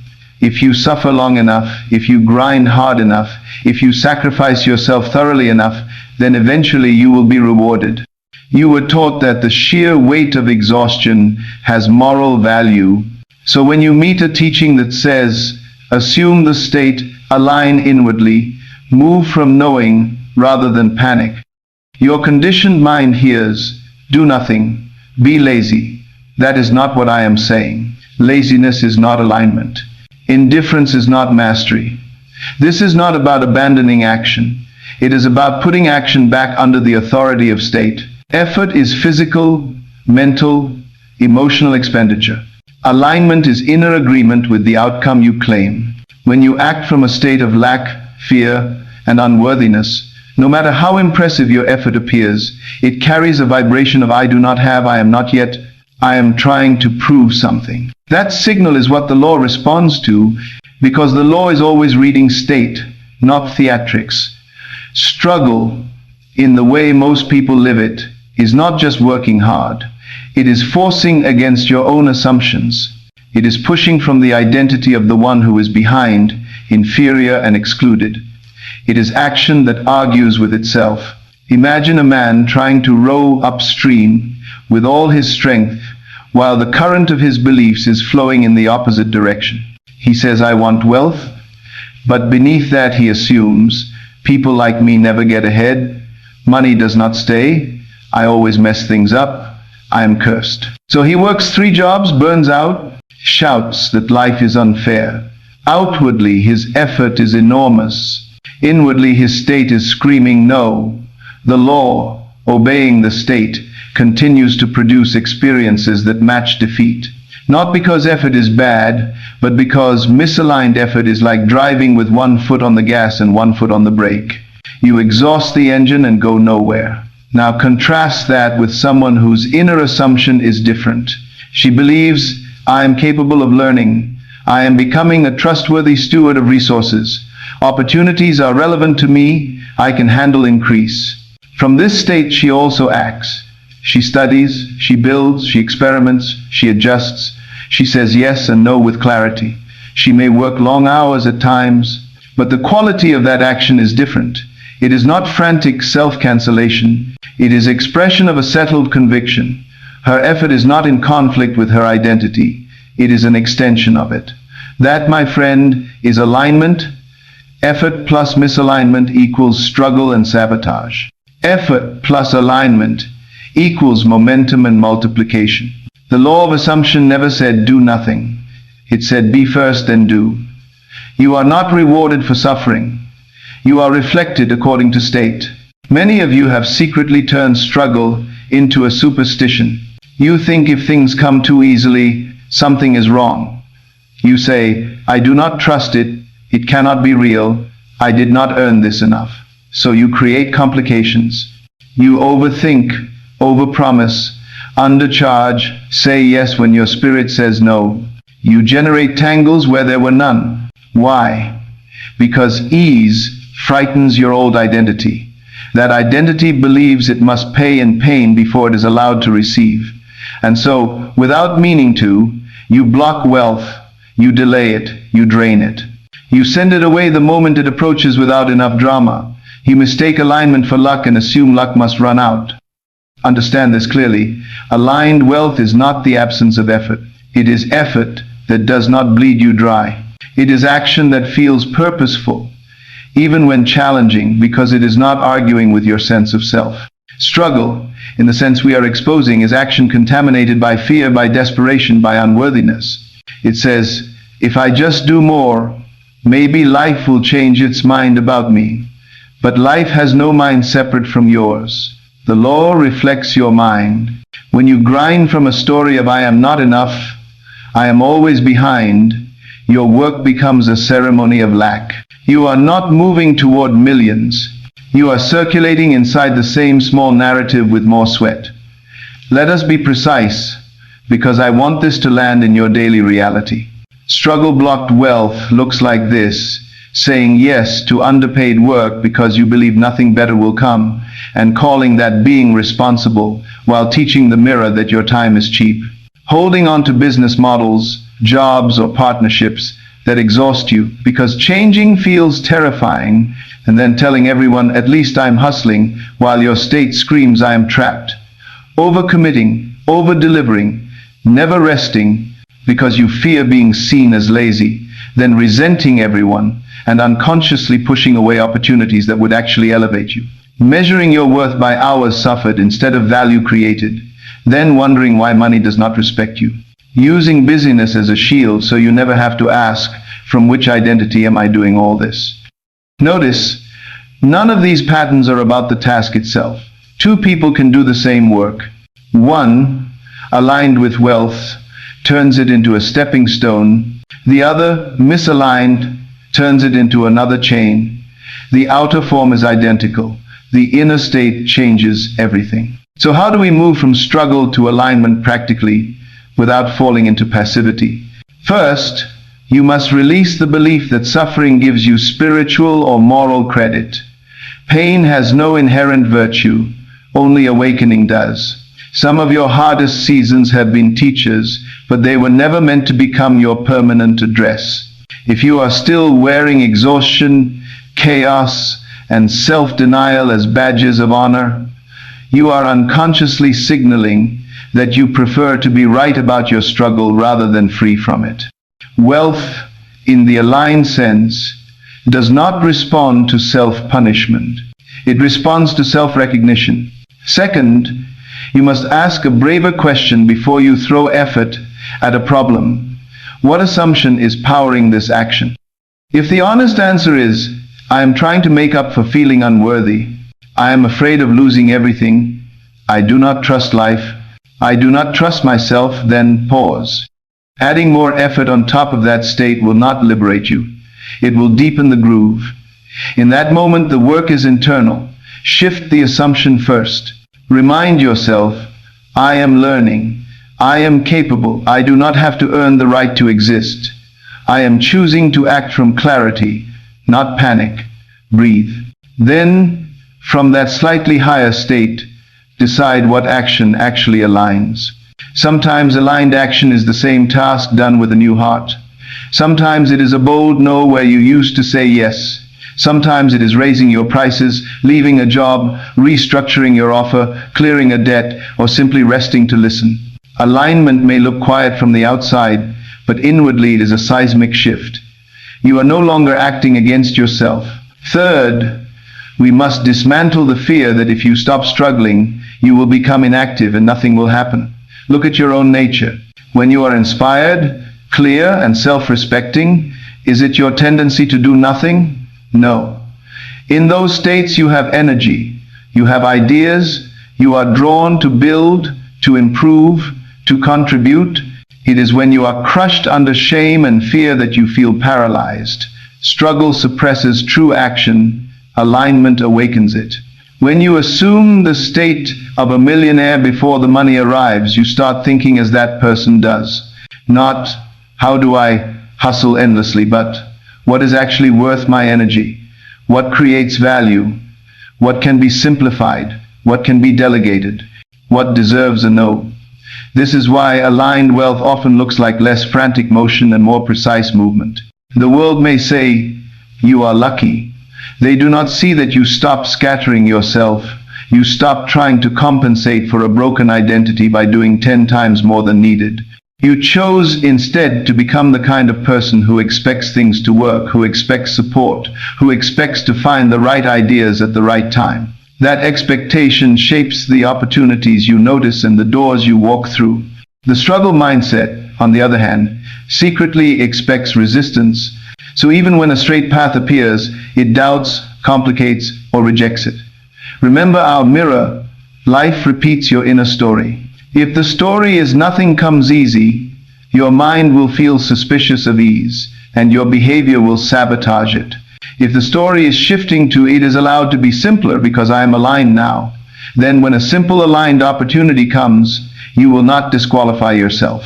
You will say, this is consistent with who I am becoming, and step into it. Fourth, understand that aligned wealth still includes seasons of intense work. There will be periods where you pour yourself into a project, a skill, a mission.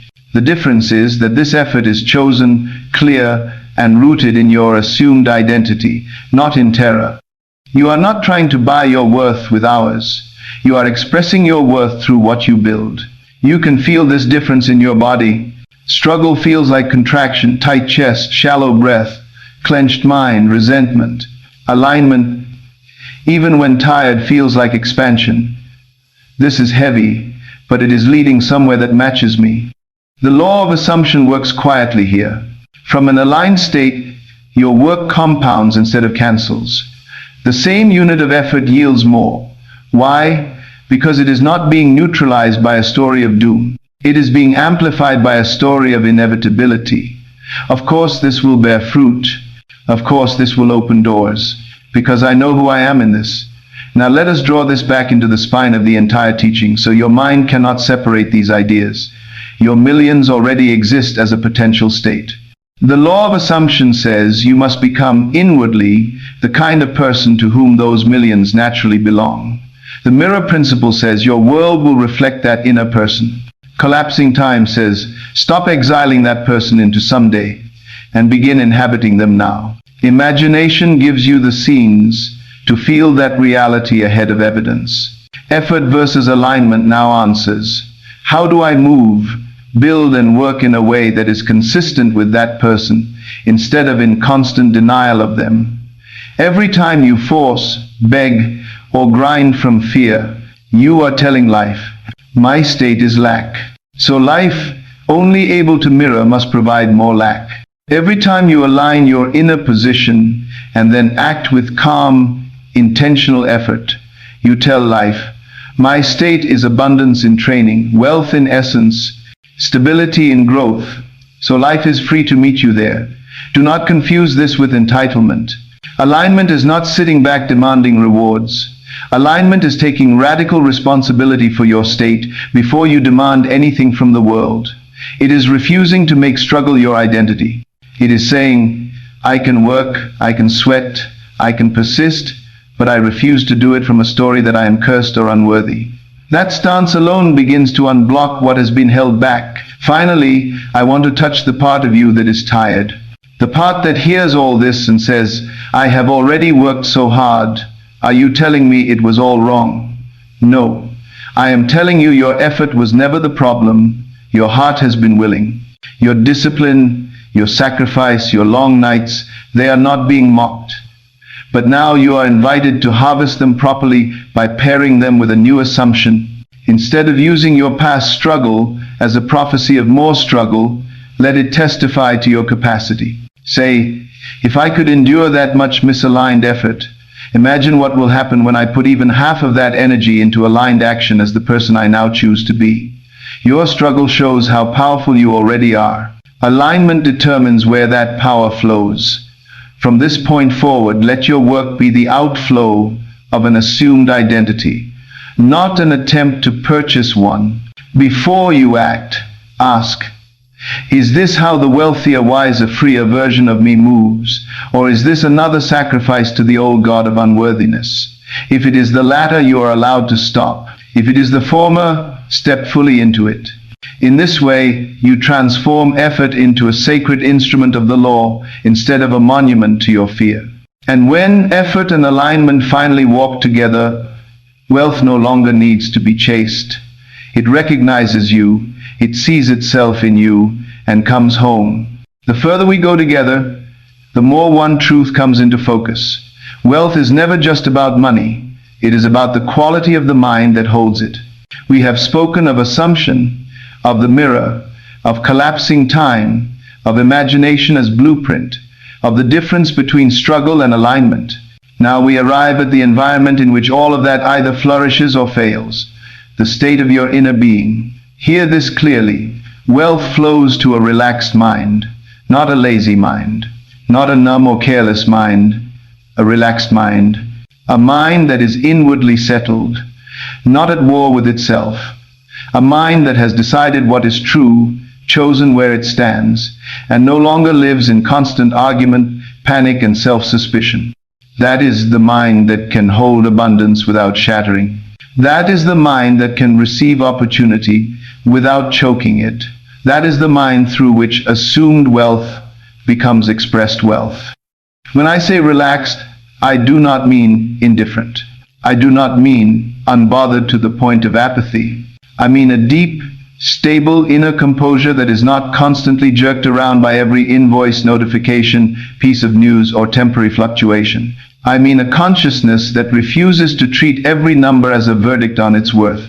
I mean a self that is no longer begging reality to prove something, but has chosen an identity and rests in it. The anxious mind cannot do this. The anxious mind is forever scanning, doubting, clenching. It does not believe what we have taught. It does not believe that assumption is law, that the mirror is honest, that imagination is creative, that time responds, that its inner position matters. So it tries to live two lives at once. It repeats spiritual phrases while secretly worshipping fear. It says, "I know I am abundant," and then spends the next hour refreshing statements, arguing with unseen enemies in its head, predicting worst outcomes and calling that being responsible. This double-mindedness is the true cost of inattention. It splits your power. It tells one story on Sunday and another on Monday. It assumes wealth for 10 minutes and then assumes disaster for 10 hours. And the law, receiving conflicting instructions, must default to the louder, more frequent, more emotionally charged signal, which is usually fear. That is why the relaxed mind is not a luxury. It is a requirement. If your nervous system is constantly in survival mode around money, you will distort every principle we have shared into more struggle. You will take assumption and turn it into pressure. You will take imagination and turn it into catastrophic thinking. You will take effort and turn it into self-punishment. You will take time and turn it into an enemy. You will use every spiritual tool to reinforce the belief that you are behind. Inner calm is the corrective. It is the atmosphere in which all this becomes natural. Let us strip away the mystery and look at this practically. Ask yourself, how do I relate to money right now at a nervous system level? When a bill arrives, does your chest tighten instantly? When you think about checking your balance, do you delay it with dread? When you hear someone else's success, does a quiet resentment or despair rise? When an opportunity appears, is your first instinct to imagine it failing? This is not about judging you. This is about diagnosing your state. These reactions tell you plainly, your subconscious does not yet feel safe with wealth. It does not yet trust life or itself in this area. It is braced for impact. It expects punishment or disappointment. That bracing is the opposite of relaxation. Now remember the mirror principle. Life reflects your inner story. Remember the law of assumption. Your world conforms to your dominant state. Remember imagination as blueprint. Inner pictures become patterns. Now see what happens when your dominant state around money is tension. You assume, without putting it into words, this is dangerous, this is scarce, this is confusing, this is humiliating, this is war. So life, obeying you, provides experiences that keep matching that. Sudden crises, poor decisions, missed chances, unstable income, cycles of almost. Not because you are cursed, because your inner climate has been broadcasting, I am not safe, I am not supported, I am not trusting, I must fight. The relaxed mind breaks this cycle by changing the signal. The relaxed mind is not naive. It does not pretend numbers do not matter. It does not ignore responsibility.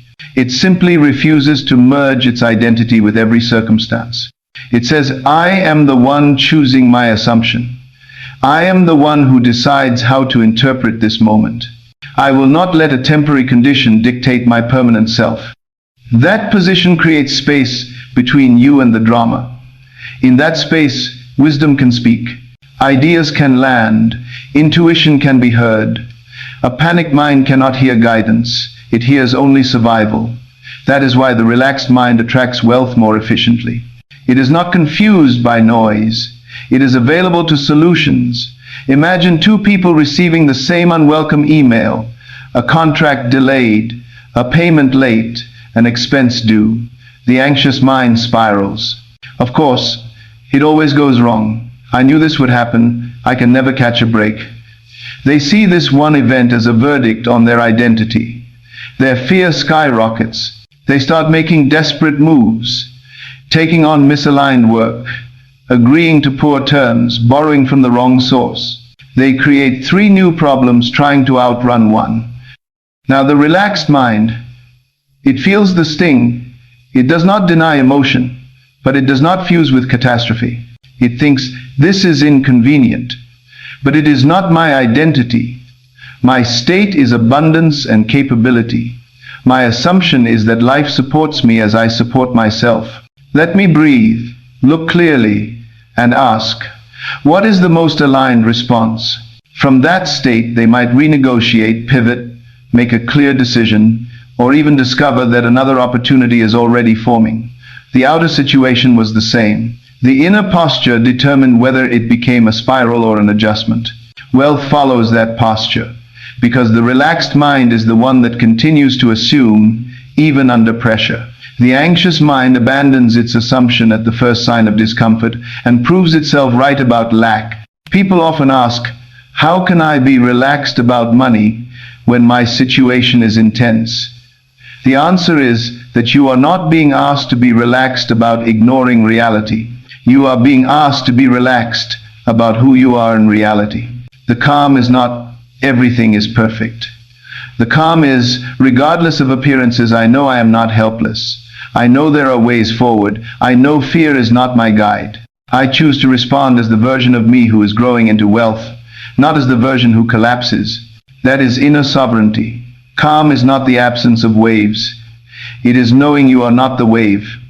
Let us connect this to assumption and imagination so your mind sees the unity. When you enter an imaginal scene at night, seeing yourself as already financially stable, generous and free, the goal is not to whip yourself into frantic excitement. The goal is to imprint your subconscious with a sense of naturalness. This is how I live. This is how I move. That naturalness is relaxation. The more often you visit that relaxed, fulfilled state in imagination, the easier it becomes to access it while awake. When you face a challenge, you can recall that sense, I have seen myself on the other side of this. I will answer from there, not from panic. In that moment, you are collapsing time, using the end to inform your present, and maintaining alignment instead of running back to the old story. Do you see the pattern? The relaxed mind is not a side topic. It is proof that you have begun to trust the law. Anxiety is not evil. It is evidence that you still believe you are alone, that the universe is random, that your inner work is irrelevant. As long as you believe that, your mind will try to do everything by brute force. It will overthink, overwork, overcontrol, and exhaust itself. So I am not asking you to fight your anxiety. I am inviting you to outgrow its cause. The cause is unbelief in your own creative power. Calm grows as that belief becomes real. Let us talk about practical gateways into this relaxed state. First, clarity. Confusion breeds fear. Many of you are tense because you are hiding from information. You will not look at your numbers directly. You will not face commitments honestly. You live in a vague dread. Vague dread cannot produce calm. Open the books, see the truth. Even if it stings, reality faced from an empowered state is less frightening than a phantom. A relaxed mind is informed. It chooses not to dramatize information into identity. Second, present moment awareness. The anxious mind lives in hypothetical futures. What if this never changes? What if I lose it all? What if nothing works? None of those are events. They are imaginal acts misused. The relaxed mind returns to now, not as a spiritual slogan, but as a discipline. Right now, I am here. Right now, I have these options. Right now, I can choose how to think, how to speak, how to respond. By coming back to now, you step out of fake movies and into the only place where assumption can be exercised. You cannot assume for tomorrow. You assume in this moment. Third, self-dialogue. Your inner conversation is either agitating you or settling you. Notice the tone of how you speak to yourself about money. Do you call yourself stupid for past decisions? Do you repeat, you always ruin it? That voice is gasoline on the fire. Replace it, firmly but kindly, with, I am learning, I am changing, I am capable, I am not defined by old choices, I am becoming someone who handles this well. Say it not as a performance, but as a chosen lens. Over time, this calms your system. You stop being your own bully. When you are not under constant internal attack, your mind relaxes and can think clearly. Clear thinking leads to better decisions. Better decisions lead to better outcomes. Wealth is now walking a path through calm. Fourth, boundaries. A relaxed mind does not mean a boundaryless life. Many of you are financially anxious because you continually say yes to things that violate your values, your energy, your time. You do it from fear of missing out, fear of displeasing others, fear of scarcity. Then you resent the consequences. Alignment requires that you grow comfortable saying no. No is an instrument of calm. Each aligned no protects the conditions in which your new identity can stabilize. Stability inside is relaxation. That stability is the ground in which wealth can root. Fifth, trust in process without worshipping delay. A relaxed mind understands that while shifts in state are immediate, physical rearrangements may appear progressive. But it does not use that as justification to panic. It holds an attitude. Because I know who I am being, I know that even what feels delayed is moving. That sense of underlying faith relaxes the compulsion to constantly check, test, and tear up the seed. It does not mean you sit idle. It means you move without the tremor of what if none of this works. That tremor is what blocks signals, repels opportunities, and clouds perception. Calm is a clear channel. Let us address a subtle objection. If I become too relaxed, will I lose my edge? Many secretly believe that their anxiety is the only thing keeping them responsible. They think, if I stop worrying, I will become reckless. But consider this. Has worry truly made you wise, or has it simply made you tired? There is a form of sharp, grounded attention that arises from clarity, not fear. The best decisions you have ever made in your life did not come from hysteria. They came from moments, however brief, where you saw things as they were, respected yourself, and trusted your sense. That is relaxed focus. Wealth loves that. Because wealth multiplies wherever there is clear perception, steady emotion, and consistent behavior. Panic does not protect your success. It sabotages it. Calm does not mean you care less. It means you finally care effectively. The relaxed mind is also magnetic in the social sense. People feel it. Whether you are applying for a role, negotiating an offer, pitching a product, or entering a room, the energy of desperation repels. It signals, I need this to validate me. The energy of grounded calm attracts. It signals, I know my value whether or not you say yes. That attitude does not come from pretending. It comes from truly having chosen an inner identity of worth. That choice slows the frantic heart. From there, your words change, your body language changes. You hear what is said between the lines. You walk away from the wrong deals instead of clinging to them. You are no longer willing to sell your piece for a small check. That is not arrogance. It is alignment. And it is astonishing how often better opportunities follow that kind of self-respect. Wealth recognizes a calm custodian more than a frantic beggar. Bring this back to the premise of our entire message. Assumed wealth means you become the millionaire in consciousness before the money appears. Ask yourself honestly, does the version of you with established, stable, meaningful wealth live in chronic panic? Do they flinch at every price tag? Do they spiral at each fluctuation? Or do they meet life with a quieter center, knowing they can navigate, adjust, recreate? If that future you is calm, then every time you practice inner calm now, you are aligning with that version. You are closing the gap. Every time you indulge panic as your master, you are aligning with the version who never left survival. That is how serious this is. Inner calm is not about relaxation for comfort's sake. It is about selecting your identity. So here is your invitation, practical and spiritual at once. Begin today to decouple your nervous system from the tyranny of money. Look directly at your situation. Acknowledge it with honesty. Then, instead of announcing, "This proves I am doomed," choose a higher declaration. This is where I am, not who I am. Who I am is being rewritten. I choose to respond from the wealthier, wiser version of me. I choose a clear mind, a steady breath, an unhurried decision, From there, take the next aligned step, however small.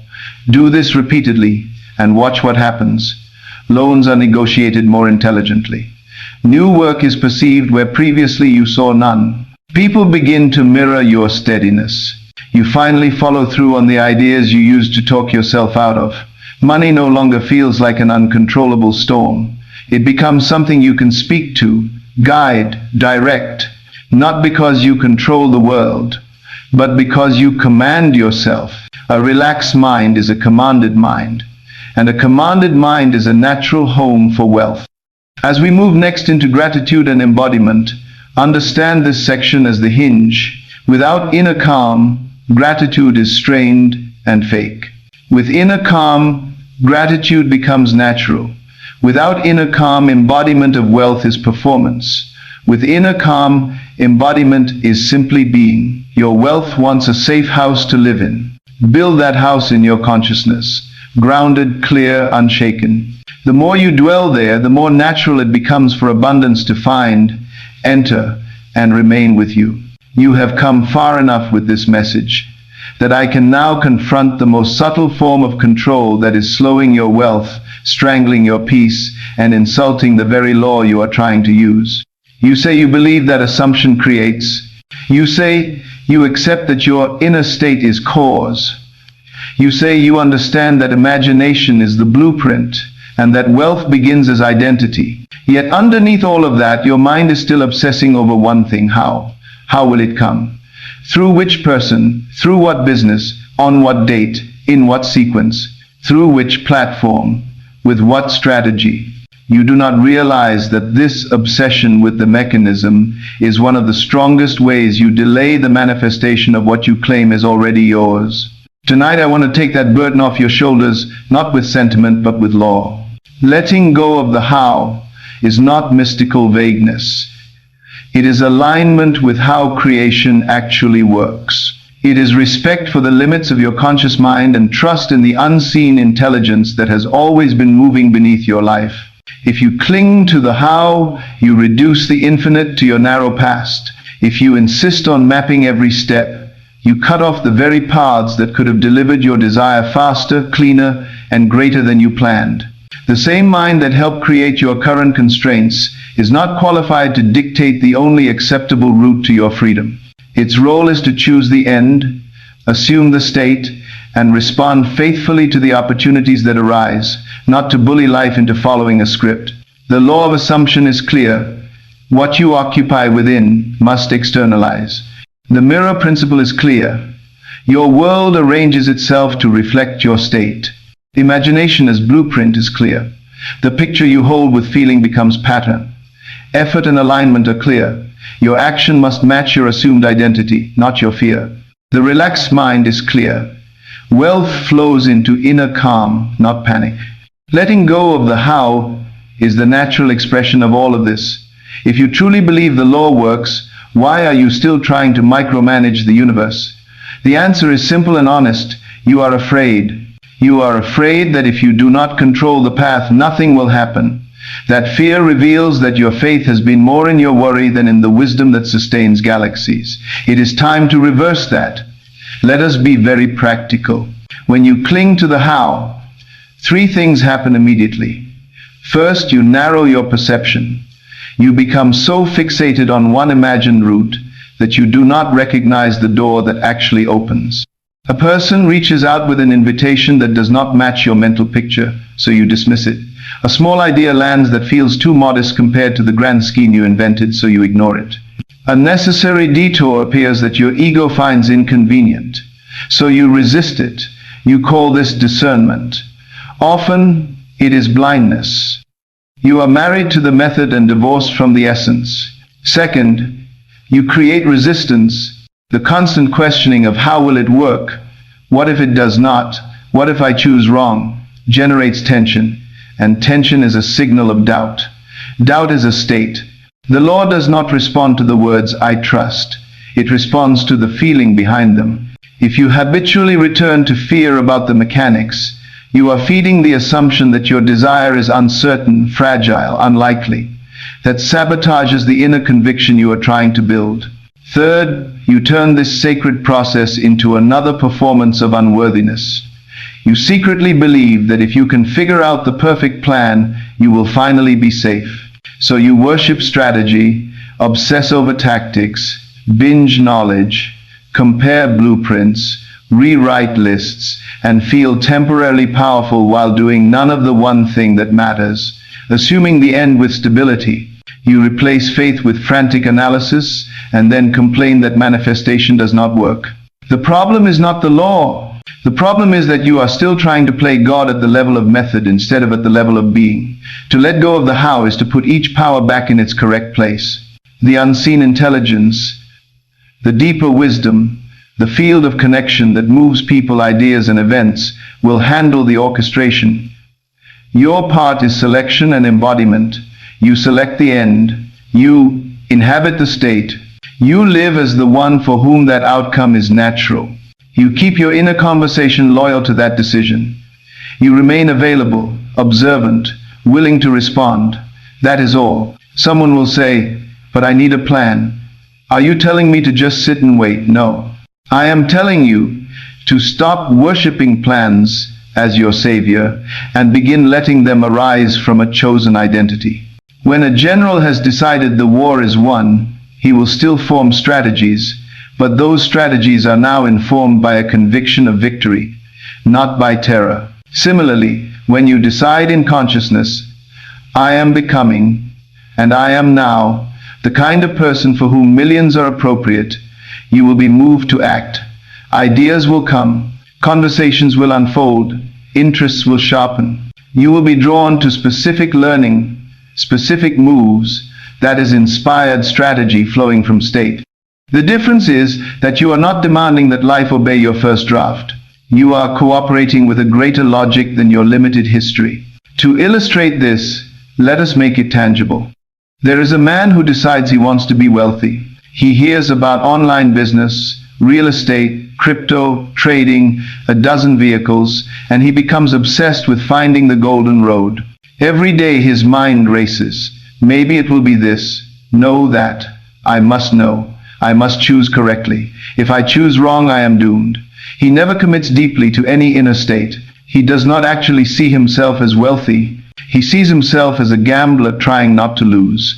His imagination is filled with fragile structures and collapse. He is haunted by missing out. This man has not let go of the how. He has made the how his God. The law reads his state, confused, desperate, fearful of mistakes. So life reflects confusion, half-built attempts, unstable ventures. Now consider another person who hears the same principles and begins differently. She says within herself, "I accept that abundance is available to me. I accept that my mind has power. I accept that wealth will require me to grow, to become more responsible, more courageous. I choose this. I see myself living with stability, with overflow, with the ability to say a generous yes. I feel it until it begins to feel possible." That is her first work. She does not demand to know whether it will be real estate or technology or a promotion that carries her there. Instead, she begins to walk as the one who expects options. From that state, she may be drawn to study one particular arena. As she walks, she meets someone whose offer resonates. She recognizes it not because it matches her old fantasy, but because internally she has assumed she is the type of person to whom such doors belong. She acts not frantically, but clearly. 2 years later, her path would look to an outsider like a chain of happy accidents. In truth, they were lawful responses to her state. She did not decide the how. She honored the end and was faithful to what appeared. Understand this. Trusting the unseen intelligence does not make you passive. It makes you receptive. It moves you from forcing routes to noticing routes. It frees your energy from obsession so it can be used in execution. When you stop trying to puppeteer the entire universe, you regain the strength to do your part well. Some of you claim to trust. Yet every day, you are spiritually digging up the seed of your assumption to see whether it has sprouted.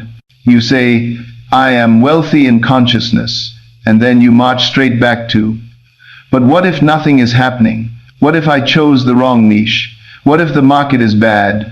What if I am too late? That is like planting a seed and then tearing it out of the soil to examine its roots. Creation requires stability. An assumed end requires rest. Letting go of the how is that rest. You are not abandoning your desire, you are protecting it. You are saying, I know that the mechanics will be taken care of if I am true to the identity. I know that unseen connections are already in motion that I cannot see from here. I will not interrupt that process with constant interference. At this point, your rational mind might protest and say, but if I do not plan the how, I might miss opportunities or fall for anything. That is not true when you have done the real inner work. A chosen identity becomes a filter. If you honestly assume the state of being a wise steward of great wealth, you will not be gullible. That state will not allow schemes out of alignment with wisdom. Trusting unseen intelligence is not suspending discernment. It is sharpening it. It is saying, I trust that what is mine will feel congruent with who I am becoming. I trust that my intuition will be activated from my assumed state. I trust that I will recognize my doors because they match my nature. That is a very different position from sitting in fear and hoping a miracle hits you randomly. Let me show you another danger of being addicted to how. It keeps you small. If you insist on understanding every step before you move, you will only choose outcomes that can be achieved by what you already know. You will never step into anything that requires the cooperation of life beyond your control. You will never test the law. You will only rearrange furniture inside the room of your current logic. The wealth you are being called into is not merely a slightly improved version of your present circle. It is, for many of you, a complete upgrade of identity, service, and capacity. That will involve elements you cannot predict. If you demand to know how before you commit internally, you will never commit. Letting go of the how is therefore an act of courage. It is your declaration that you are willing to walk with a guidance system higher than fear. You are saying, it is not my job to map infinite possibilities. It is my job to know what I stand for, how I choose to see myself, and to answer when potential knocks. There is an unseen intelligence at work in your life. Call it God, consciousness, life, the field, the deeper self. Name is secondary. Function is primary. You have watched this intelligence operate in other areas without questioning it. You plant a seed. You do not instruct the soil how to break it open. You breathe without lecturing your lungs on oxygen exchange. You sleep and your heart continues. Connections are formed across years that place you at the right place on the right day in ways you could never have organized if someone paid you to try. Yet when it comes to your finances, suddenly you decide that this intelligence is untrustworthy and only your anxious mind can be relied upon. See how arrogant and exhausting that is. To trust the unseen intelligence is not to refuse responsibility. It is to accept your proper kind of responsibility, selecting your state, owning your choices, honoring your inner guidance, moving when moved. And it is to release the false responsibility you have been carrying, controlling other people, predicting every outcome, guaranteeing that you will never risk, never learn, never be surprised. You cannot receive assumed wealth while clinging to guarantees that nothing will ever stretch you. Some of you are holding both a desire for expansion and a demand that you never feel uncertain. That is impossible. Letting go of the how means choosing growth over the illusion of rigid safety. How do you live this? Step by step. So it is not just a beautiful idea. First, decide clearly on your end. Not in vague language, be specific in essence. I choose to be someone who experiences ongoing financial overflow. I choose to be someone who manages wealth with wisdom. I choose to have the capacity to care for my needs, expand my life, and fund good in this world. Sit with that until it feels like a serious statement. You are not begging. You are selecting a role. Second, support that role in imagination. We have covered this deeply. See yourself in scenes that imply this is already true. Feel the naturalness. Feel the gratitude. Let those scenes become familiar. They are your internal anchor points. Third, commit to this state in your daily self-concept. Watch your language. Eliminate speech that contradicts it. No more, I am always broke, I never get ahead, nothing works for me. Replace it with quieter, stronger lines. I am learning to multiply. Money is becoming easier for me. I recognize and receive aligned opportunity. You are not lying. You are training. Fourth, act from the state, not from terror. When ideas come that align with your new identity, move. When an opening appears that resonates with your inner clarity, explore it. When a wrong fit appears, say no. Your decisions now flow from who you have assumed yourself to be, not from desperation. That is how the unseen intelligence guides you. Through resonances, through the quiet "this fits" and "this does not." You will only hear those if you are not screaming inside about how. Fifth, when your mind wants to spiral into "I do not see it yet, what if nothing is working," interrupt it. Remind yourself it is not my role to know every connection being made on my behalf. I will not use the absence of immediate evidence as proof against the law. My task is to remain in state, stay available, and respond wisely. The unfolding is in hands greater than my fear. This is where the relaxed mind and letting go of how merge.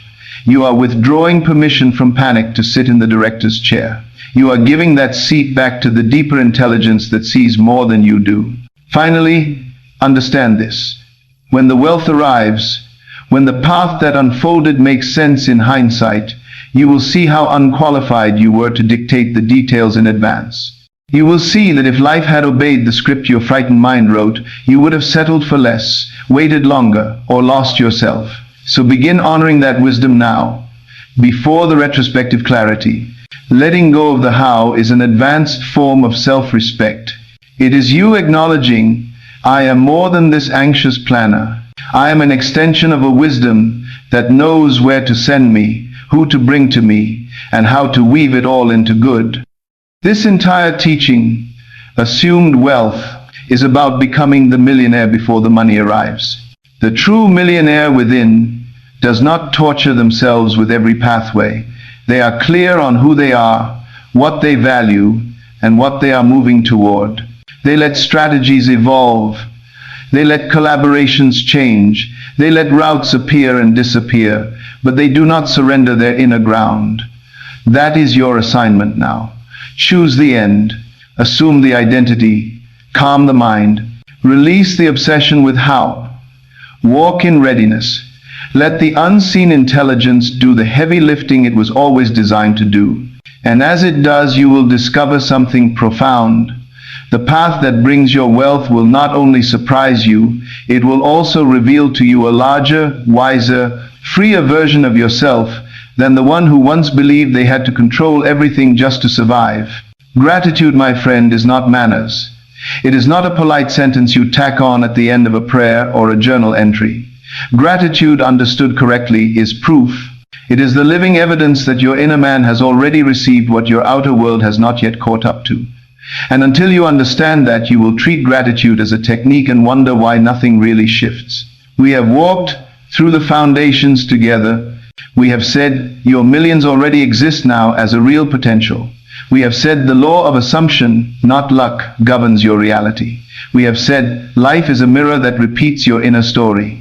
We have said stop placing wealth in a distant future. We have said imagination is your blueprint. We have said alignment is greater than struggle. We have said a relaxed mind is the true magnet. We have said let go of the how and trust the unseen intelligence. Now we arrive at gratitude as the felt seal of all of it. Gratitude is how you live as if it is already yours. Gratitude is how you stop begging and start bearing witness. When you want something you do not believe you have, the feeling in you is hunger, reaching, tension. When you know you have something, the feeling is quiet, appreciation, a warmth, a rest, a sense of course. Gratitude belongs to the second, not the first. You thank for what is possessed, not what is permanently postponed. So if your gratitude only ever appears as a weak attempt to convince life to give you more, it is not gratitude, it is disguised lack. The law does not respond to words, it responds to states. When you say thank you for my abundance, Yet inside you feel, I do not have it, I do not see it, this is just a trick, maybe it works, maybe it does not. The state being registered is still wanting, not having, and wanting reproduces itself. This is why so many find themselves endlessly affirming and never arriving. They never actually shift into the energy of already mine. Gratitude is that shift. Gratitude, properly lived, says, I accept. Not, I hope. I accept I am not abandoned. I accept I am not excluded. I accept that supply can flow to me. I accept that the inner work is real. I accept that the unseen is moving. I accept that I am becoming and already am the person who holds this level of wealth. That acceptance of good, that willingness to see yourself as included, is far more radical than any affirmation. Many people are more loyal to their suffering than to their blessing. They feel honest, identifying as the struggler, and fake, identifying as the favored. Gratitude reverses that loyalty. It makes blessedness feel natural. That is why it is so powerful. Let us bring this down from theory to the architecture of your day. The version of you who has already stepped into meaningful wealth, the authentic millionaire within, does not wake up reciting, one day I will be rich. They do not worship delay. They wake up with an underlying sense of sufficiency. They see their environment, their options, their responsibilities through the lens of more than enough, even as they continue to expand. That quiet undercurrent is gratitude. They are not grateful only for mansions and jets. They are grateful for clarity of mind, for the ability to choose, for skills, for relationships, for the impulse to create. They live from I have, not I never have. So if you are serious about assuming that identity now, gratitude becomes non-negotiable. Not performative, not loud, but constant. A new default tone. Now, I must expose a misunderstanding. Many have turned gratitude into emotional bribery. If I say thank you for my millions, maybe the universe will hurry up and send them. That is not gratitude. That is manipulation fueled by disbelief. Real gratitude is not trying to make anything happen. Real gratitude emerges because in consciousness, something has already happened. You have already stepped into a new assumption, already seen a new image, already accepted a truer version of yourself. You are thanking from an inner fact, not for an outer favor. Hear the difference. Thank you so that I might get versus thank you, because in the only place that really creates, it is done. The second begins to carry weight. That is the voice of someone who has chosen their world inwardly. The law respects that. Let us trace how gratitude integrates with everything we have built.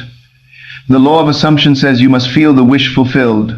The mirror says your life reflects your inner acceptance. Collapsing time says stop pushing fulfillment away into later.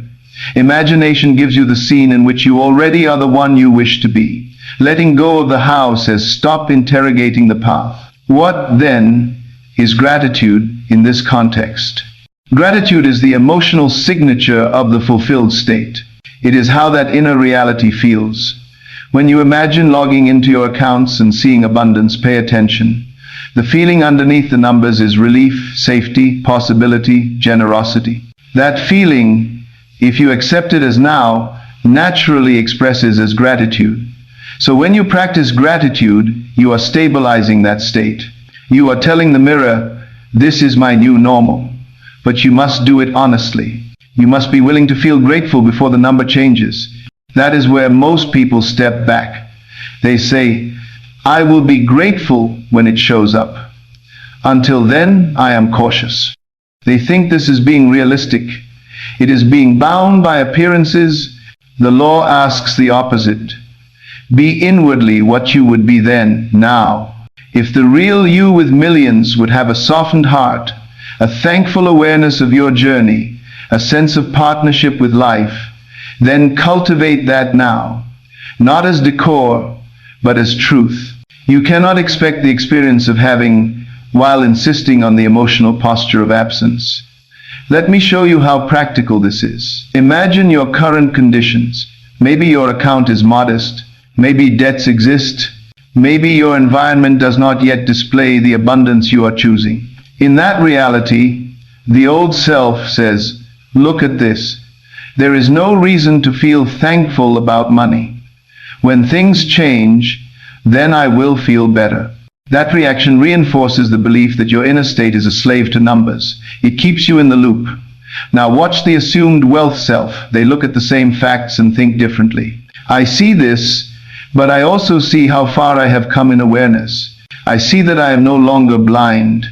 I see that I am now practicing command of my focus. I see possibilities I could not see before. I see one bill that is paid that used to bury me. I see a new idea that has entered my life. I see evidence of growth in my discipline, my courage, and from that recognition rises a genuine, quiet gratitude. Gratitude not for perfection, but for progression. Gratitude not for fantasy, but for the signs of a different trajectory. That feeling is not delusion. It is alignment with a deeper truth that you have moved from victim to operant power. That gratitude marks the shift from complaining as identity to creating as identity. And as you maintain that tone, you make it easier for life to entrust you with more. A chronically ungrateful mind cannot sustainably hold wealth because it cannot recognize value. It will devour blessings and still insist it has nothing. It has practiced seeing lack so long that it is blind to plenty. Wealth in such hands becomes noise, not stewardship. Gratitude rewires that. It trains you to see, honor, and multiply what you already have, which is exactly the consciousness that can receive more without ruin.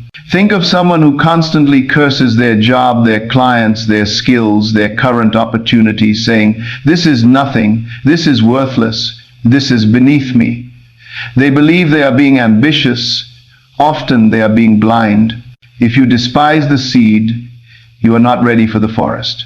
Gratitude does not mean you settle for crumbs. It means you treat the seed as meaningful. You say, if I can handle this well, I prove to myself I can handle more. If I can be grateful here, I am rehearsing the posture I will need when life is fuller and more complex. That is grown-up gratitude. That is training for millions. Now, someone will say, so should I be grateful for debt, for struggle? No. Do not romanticize dysfunction. Be grateful in the midst of it, not for the dysfunction itself. Be grateful that you are awake to it. Be grateful that you now know your inner state matters. Be grateful that you are capable of change. Be grateful for every small alignment you are able to make. Gratitude does not endorse suffering. It asserts sovereignty inside it. It says, this is not my final story. I can recognize good even here and move forward. That is the posture of spiritual wealth. It is very difficult for such a person to stay small. Let us get more specific so you can live this without confusion. You wake up in the morning. The old pattern is to immediately scan for problems. The assumed wealth pattern is to establish state first. Before the day rushes in, you direct your awareness. You might simply say within, thank you that I am conscious of my power today. Thank you that possibilities exist even if I do not see them yet. Thank you that I am guided to use my time, talents, and attention wisely. Thank you that I am not who I was. You are not reciting poetry. You are choosing where to place your weight. You are practicing being the one who has something to be grateful for beyond circumstances. That choice sends you into your day with a different filter. The mind now looks for alignment instead of confirming despair. Later in the day, money flows in some form. Perhaps a payment arrives on time. Perhaps a sale closes. Perhaps a small opportunity shows up. The untrained mind shrugs and says, not enough. The grateful, assumed wealth mind acknowledges it fully. I see this. I appreciate this. This is consistent with my story of increasing flow. That recognition is not naive. It is legal. By appreciating it, you anchor the narrative that money comes, that you are capable of receiving, that you are not abandoned. You are saying to the mirror, this is like me. The mirror loves consistency. It will bring more of what is like you. When an expense shows up, as life guarantees it will, gratitude again becomes a test. The old state reacts, always something. This is why I can never get ahead. That sentence is an assumption. It commands the mirror to repeat the pattern. The new state feels the irritation, but then reframes. I am grateful I can handle this or find a way.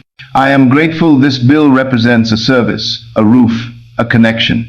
I am grateful because each time I respond as a creator and not a victim, I strengthen the identity that leads me out of this level. Do you see? Gratitude is not pretending annoyance does not exist. It is refusing to let annoyance narrate your destiny. It is deliberately giving more voice to appreciation than to resentment. Over time, your nervous system calms. The relaxed mind we spoke of before becomes natural. Now wealth has a place to land. Gratitude also plays a protective role against the ego's distortion of wealth. Without gratitude, ego thinks, when I get money, I will finally matter. I will finally be above them. I will finally punish those who doubted me. This is not assumed wealth. This is wounded pride rehearsing revenge. If such a person does manage to obtain money, it will not feel like peace. It will feel like constant war. Gratitude heals this by shifting focus from I will show them to I am trusted to hold more. I am privileged to create more. I am fortunate to have learned these laws. I am honored to be able to turn inner changes into outer blessing. That heart posture makes you a channel instead of a hoarder. And paradoxically, channels hold more. Gratitude and greed are incompatible. Gratitude and overflow are best friends.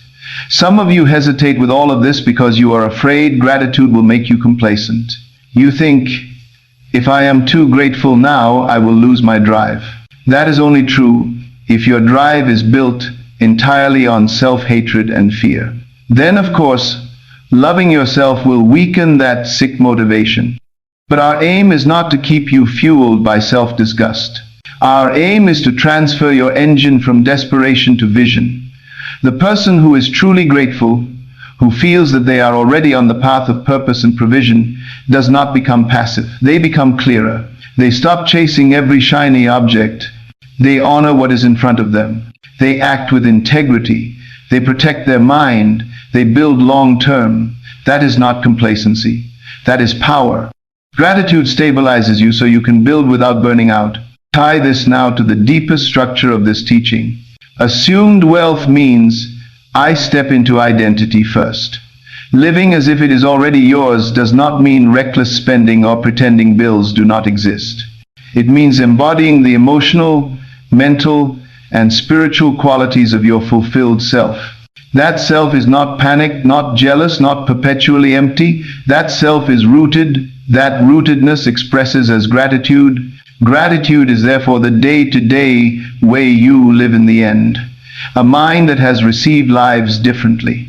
It complains less. It notices more. It says thank you out of recognition, not superstition. And because it does, it keeps inviting more experiences that match that recognition. So now I ask you directly, if a stranger looked only at your inner dialogue about money, would they conclude you are expecting wealth or expecting disappointment? Would they hear a grateful receiver or a lifelong beggar? This is not to condemn you. It is to bring into light the one place you always control. You are free to change that conversation. Begin gently but firmly. When you catch yourself saying, nothing ever works for me, stop. Choose again. I am grateful I am learning how this actually works. I am grateful I am no longer asleep. I am grateful that small evidence is appearing. I am grateful that my mind, not the market, is my starting point. When your old story says, I am so behind, answer, I am grateful. I am here now, hearing this now, capable now. I am not behind in the only race that matters, which is between my old self and my chosen self. This is not denial of responsibility. This is reorganization of loyalty. As this becomes habit, gratitude stops being a forced exercise and becomes your natural state. And here is the mystery. By the time large sums, bigger opportunities, and new environments arrive, you will not be shocked. You will be thankful, yes, but not astonished, as though something alien has intruded. You will feel a calm, this is right, this is consistent with who I have been being inside. That calm, grateful recognition is the real victory. The numbers will be the echo. Gratitude got you there because gratitude proved you believed before you saw. Let that be the standard you hold yourself to. Not how loudly you can demand, not how dramatically you can hustle, but how deeply you can live today as someone who knows they are not forsaken. Someone who dares to thank life for a reality that begins within. Someone who treats each new sign of alignment, no matter how small, as worthy of acknowledgement. That kind of person cannot stay broke in spirit or in fact. They are too aligned with the nature of abundance itself. You have listened, you have considered, you have felt something and you recognize these truths. Now we arrive at the point where this is no longer philosophy for your entertainment, but instruction for your transformation. This is the section where excuses die. This is where you decide whether assumed wealth is a nice idea you visited for a few moments or a new identity you inhabit. Practical repatterning means this. You deliberately change the way you think, feel, speak, and choose around money and self until the old story cannot survive in you. Final call means this. You stop living as if life is happening to you and stand as the operant power of your world. No one can make this decision for you. I will show you clearly how to do it. You must decide that you will. We begin with one core understanding. Everything you have heard in this teaching is useless if it remains an event and not a system. You do not need another burst of motivation. You need a structure that turns these principles into repetition and repetition into nature. That is repatterning. Your current financial life is the harvest of your current patterns. If you want different fruit, you must change the pattern at its roots. Identity, state, assumption. So I'm going to walk you through a precise way of living this out so thoroughly that your mind is re-educated and your world is compelled to respond. Take this seriously. Treat it like a covenant with yourself. First, choose your identity with finality. Not casually, not playfully, not as a mood. Decide, I am the kind of person for whom increasing wealth is natural. I am the kind of person who thinks clearly about money. I am the kind of person who multiplies value, attracts aligned opportunities, and stewards resources wisely. I am the kind of person who is trusted with more. Do not rush this. Sit with it. Many of you are more committed to identities like the one who never gets a chance, the good but broke one, the overgiver, the martyr who suffers silently, than you are to any wealthy self. Those roles are familiar but fatal. The first step in repatterning is to resign from them. You do not need to hate them. You simply declare they no longer define you. Write your new identity down if you must. Speak it slowly until it stirs something in you. This is the self you will now defend. All practical work flows from this choice. Second, train your inner conversation to match this identity. Your inner speech is where assumption lives. If you do not change how you talk to yourself, you have not changed anything. Begin noticing the insults you throw at yourself in secret. You always blow it. This will never work. Who do you think you are? People like you do not get rich. It is too late. Those are not harmless. They are micro-decrees. You have allowed them to run unchallenged for years. No more. From now on, every time you catch such a sentence, you interrupt it and replace it with language that matches your chosen identity. Not empty hype, but strong truth. I am learning, I am changing, I am capable of handling more.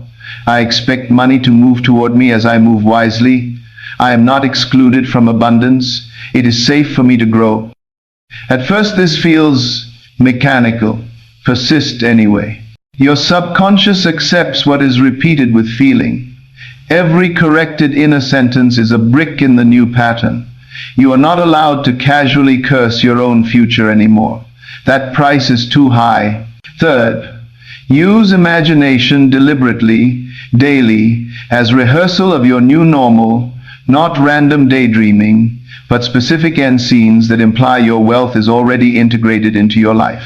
Choose one or two scenes. For example, you, logging into your accounts, seeing numbers that once scared you now met with quiet gratitude and calm. You, transferring funds to pay everything with ease. You, funding something that matters to you without fear. You, In a conversation where someone treats your time and expertise as valuable and you agree, step into these scenes from the first-person perspective. Feel the chair, see your hands, hear your breathing, notice your inner monologue. This is right. This fits me. The goal is naturalness. You are not chasing a high. You are normalizing abundance at a subconscious level. Do this every night in that drowsy state before sleep, and, when possible, in small pockets during the day. You are teaching your nervous system that wealth is safe, familiar, and already yours in essence. That is repatterning at the deepest stratum. Fourth, align your actions without worshipping effort. Now that you have chosen an identity and rehearsed its reality, you must stop behaving like the old self. This is where many fail. They try to assume wealth while living every decision as the person who expects loss. From this moment, your question before any financial decision is this: is this how the wealthier, wiser version of me behaves, or is this another performance of my old scarcity story? Then obey the answer. If the old you always said yes to unpaid favors and chronic undercharging, the new you will begin to say no or set fair value. If the old you ran from numbers, the new you will face them and make a plan instead of hiding. If the old you spent to escape feelings, the new you will pause, feel, and choose with intention. If the old you grabbed at every scheme from fear, the new you will choose only what resonates with clarity, even if that means passing on noisy promises. This is not about perfection, it is about direction. Each aligned action is a confirmation to life. I am serious about who I say I am now. The mirror responds to that seriousness. Fifth, cultivate the relaxed mind as your default environment. You cannot write a new pattern on a page that is always shaking. That is why your peace is not optional. We are not talking about pretending to be calm while you are screaming inside. We are talking about actually refusing to let every fluctuation define you. Create concrete practices that bring your system into steadiness. Breathe slowly when money fear spikes. Speak to yourself as a leader, not a victim. Take walks without your phone. Clean your environment. Simplify your inputs. The wealth identity you are assuming is not frantic. Do not allow your body to be trained by chaos while your words recite abundance. When life throws a challenge, your practice is pause, breathe, recall your imaginal end, recall your identity, then respond. Even if your response is small, it is coming from center, not from collapse. Over time, your nervous system begins to trust you. That trust is the soil into which larger opportunities can safely fall.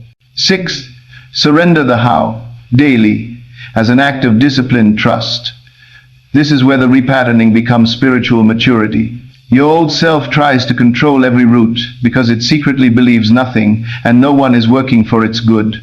Your new self chooses to believe in an unseen intelligence operating through the law of assumption. You prove that belief by refusing to torment yourself with constant predictions, comparisons, and panicked strategy hopping. Instead, each day, you reaffirm, I know my role. I choose the end. I embody the identity. I act from alignment. I remain available. I let the details be arranged by wisdom beyond my limited view. When fear says it is not working because you do not see it, you answer, seeds do not scream while they grow. I will not dig this up. That stance is not passivity, it is strength. It cuts off the old habit of turning manifestation into a frantic chase. Seventh, let gratitude become your atmosphere, not a trick. We have seen that gratitude is proof of acceptance. Now make it practical. Throughout your day, catch yourself when you pass by small evidences of support as if they meant nothing. A client who pays on time, a friend who shares information, a new idea that excites you, a bill you can cover that once terrified you. Notice them deliberately. Say within, I see this, I honor this, this is consistent with my story of increase. When you meet an obstacle, find one truthful thing to be grateful for in how you are facing it now. More awareness, more courage, more tools. This is not about pretending everything is sweet. It is about refusing to interpret your life as a constant loss. The more you inhabit gratitude without forcing it, the more your identity stabilizes as someone who has, not someone who never has. That stability is magnetic. Eighth, reshape your environment to agree with your new pattern. Your surroundings are not neutral. They are constant suggestions. If every voice around you worships struggle, mocks abundance, or reinforces helplessness, it will drain your new assumptions. Begin making quiet but serious changes. Remove some of the noise that feeds fear. Listen more to teachings, conversations, and examples that align with responsibility and expansion, not greed and fantasy, but genuine growth. Order small areas of your life as if you respect yourself, your workspace, your finances, your calendar. You are signaling to your subconscious, we live differently now. This does not require buying luxury beyond your means. It requires caring for what you do have, like someone who knows they matter. Ninth, hold a longer horizon while acting today. Repatterning is not a single dramatic night. It is the consistent choice to stand as your new self until your world catches up. Some old patterns are deep. They will protest, you may wobble. You may have days where the old story shouts, nothing is changing. Those days are crucial. That is when you prove to whom you are more loyal. In those moments, remember, your circumstances are the echo of prior states. Do not use yesterday's echo to define today's identity. Recommit. Repeat your inner conversation. Re-enter your imaginal scene. Make one aligned choice. You are pouring new content into the law. Give it time to rearrange your world. That is not delay. That is unfolding. If you quit each time, you do not get instant proof. You are training yourself to never complete a pattern. Let this be the season you stop breaking covenant with yourself. Now, the final call.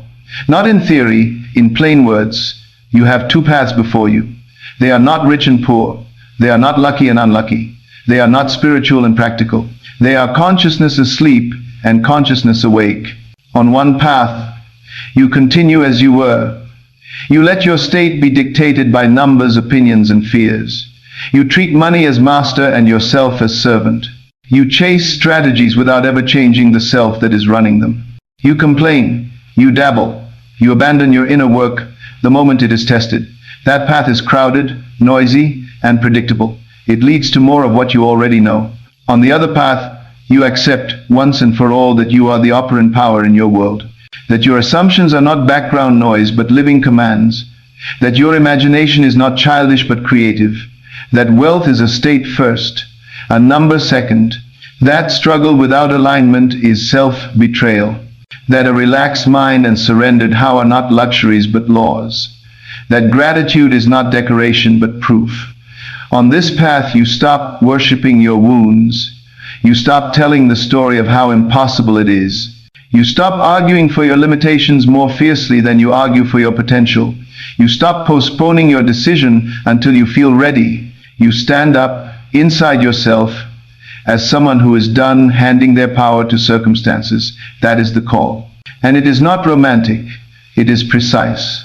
It means from tonight onward you will watch your inner speech like your life depends on it. Because it does. You will no longer casually agree when your mind mocks you. You will no longer release your imagination to horror when it was given to you for design. You will refuse to say, I am broke as an identity. You may say, I am restructuring, I am learning, I am building, but not, I am doomed. It means you will treat your small beginnings with respect instead of contempt. It means you will test this law in your own life instead of only listening to stories about others. Choose one clear financial outcome that represents a new level for you and begin to live internally as if it is already secured. Let your choices, your tone, your posture slowly bow to that reality. It means you will understand that there is no neutral moment. Every complaint, every worry, every vision of failure or vision of success is a vote. You will cast your votes consciously. It means you will forgive yourself for the past, not in shallow words, but by refusing to drag your old identity into a future where it does not belong. You cannot build assumed wealth while insisting on being the same person who suffered under assumed lack. Leave them behind. Hear me. No one is coming to secretly apply this for you.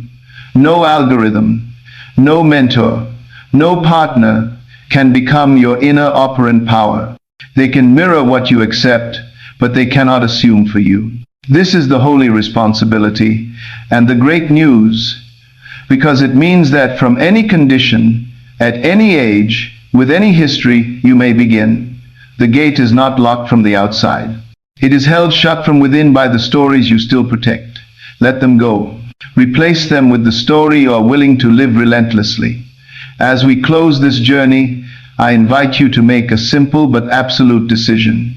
Decide that you will no longer speak of wealth as something that might bless you if you are lucky. Decide that you will no longer bow to the identity of the powerless observer. Decide that you will use your imagination with reverence, your words with precision, your actions with alignment, your emotions with awareness. Decide that you will be the one in your family, your circle, your lineage, who proves that inner transformation precedes outer transformation, not because it sounds good, but because you faithfully lived it. When you do, your results will not be a surprise. They will be the inevitable harvest of a new pattern. And when that harvest comes, remember this moment. You did not get there by accident. You answered the call to stop waiting and start being. From that day, before the money arrives, was no longer a gap of fear, but a sacred space where you walked as the millionaire within, until the world had no choice but to recognize what had long been true of you. If tonight's message has awakened something in you, don't let it fade. Subscribe now and continue this journey with us. Each teaching builds on the last, helping you reprogram your beliefs, master your mind, and attract the life you were meant to live.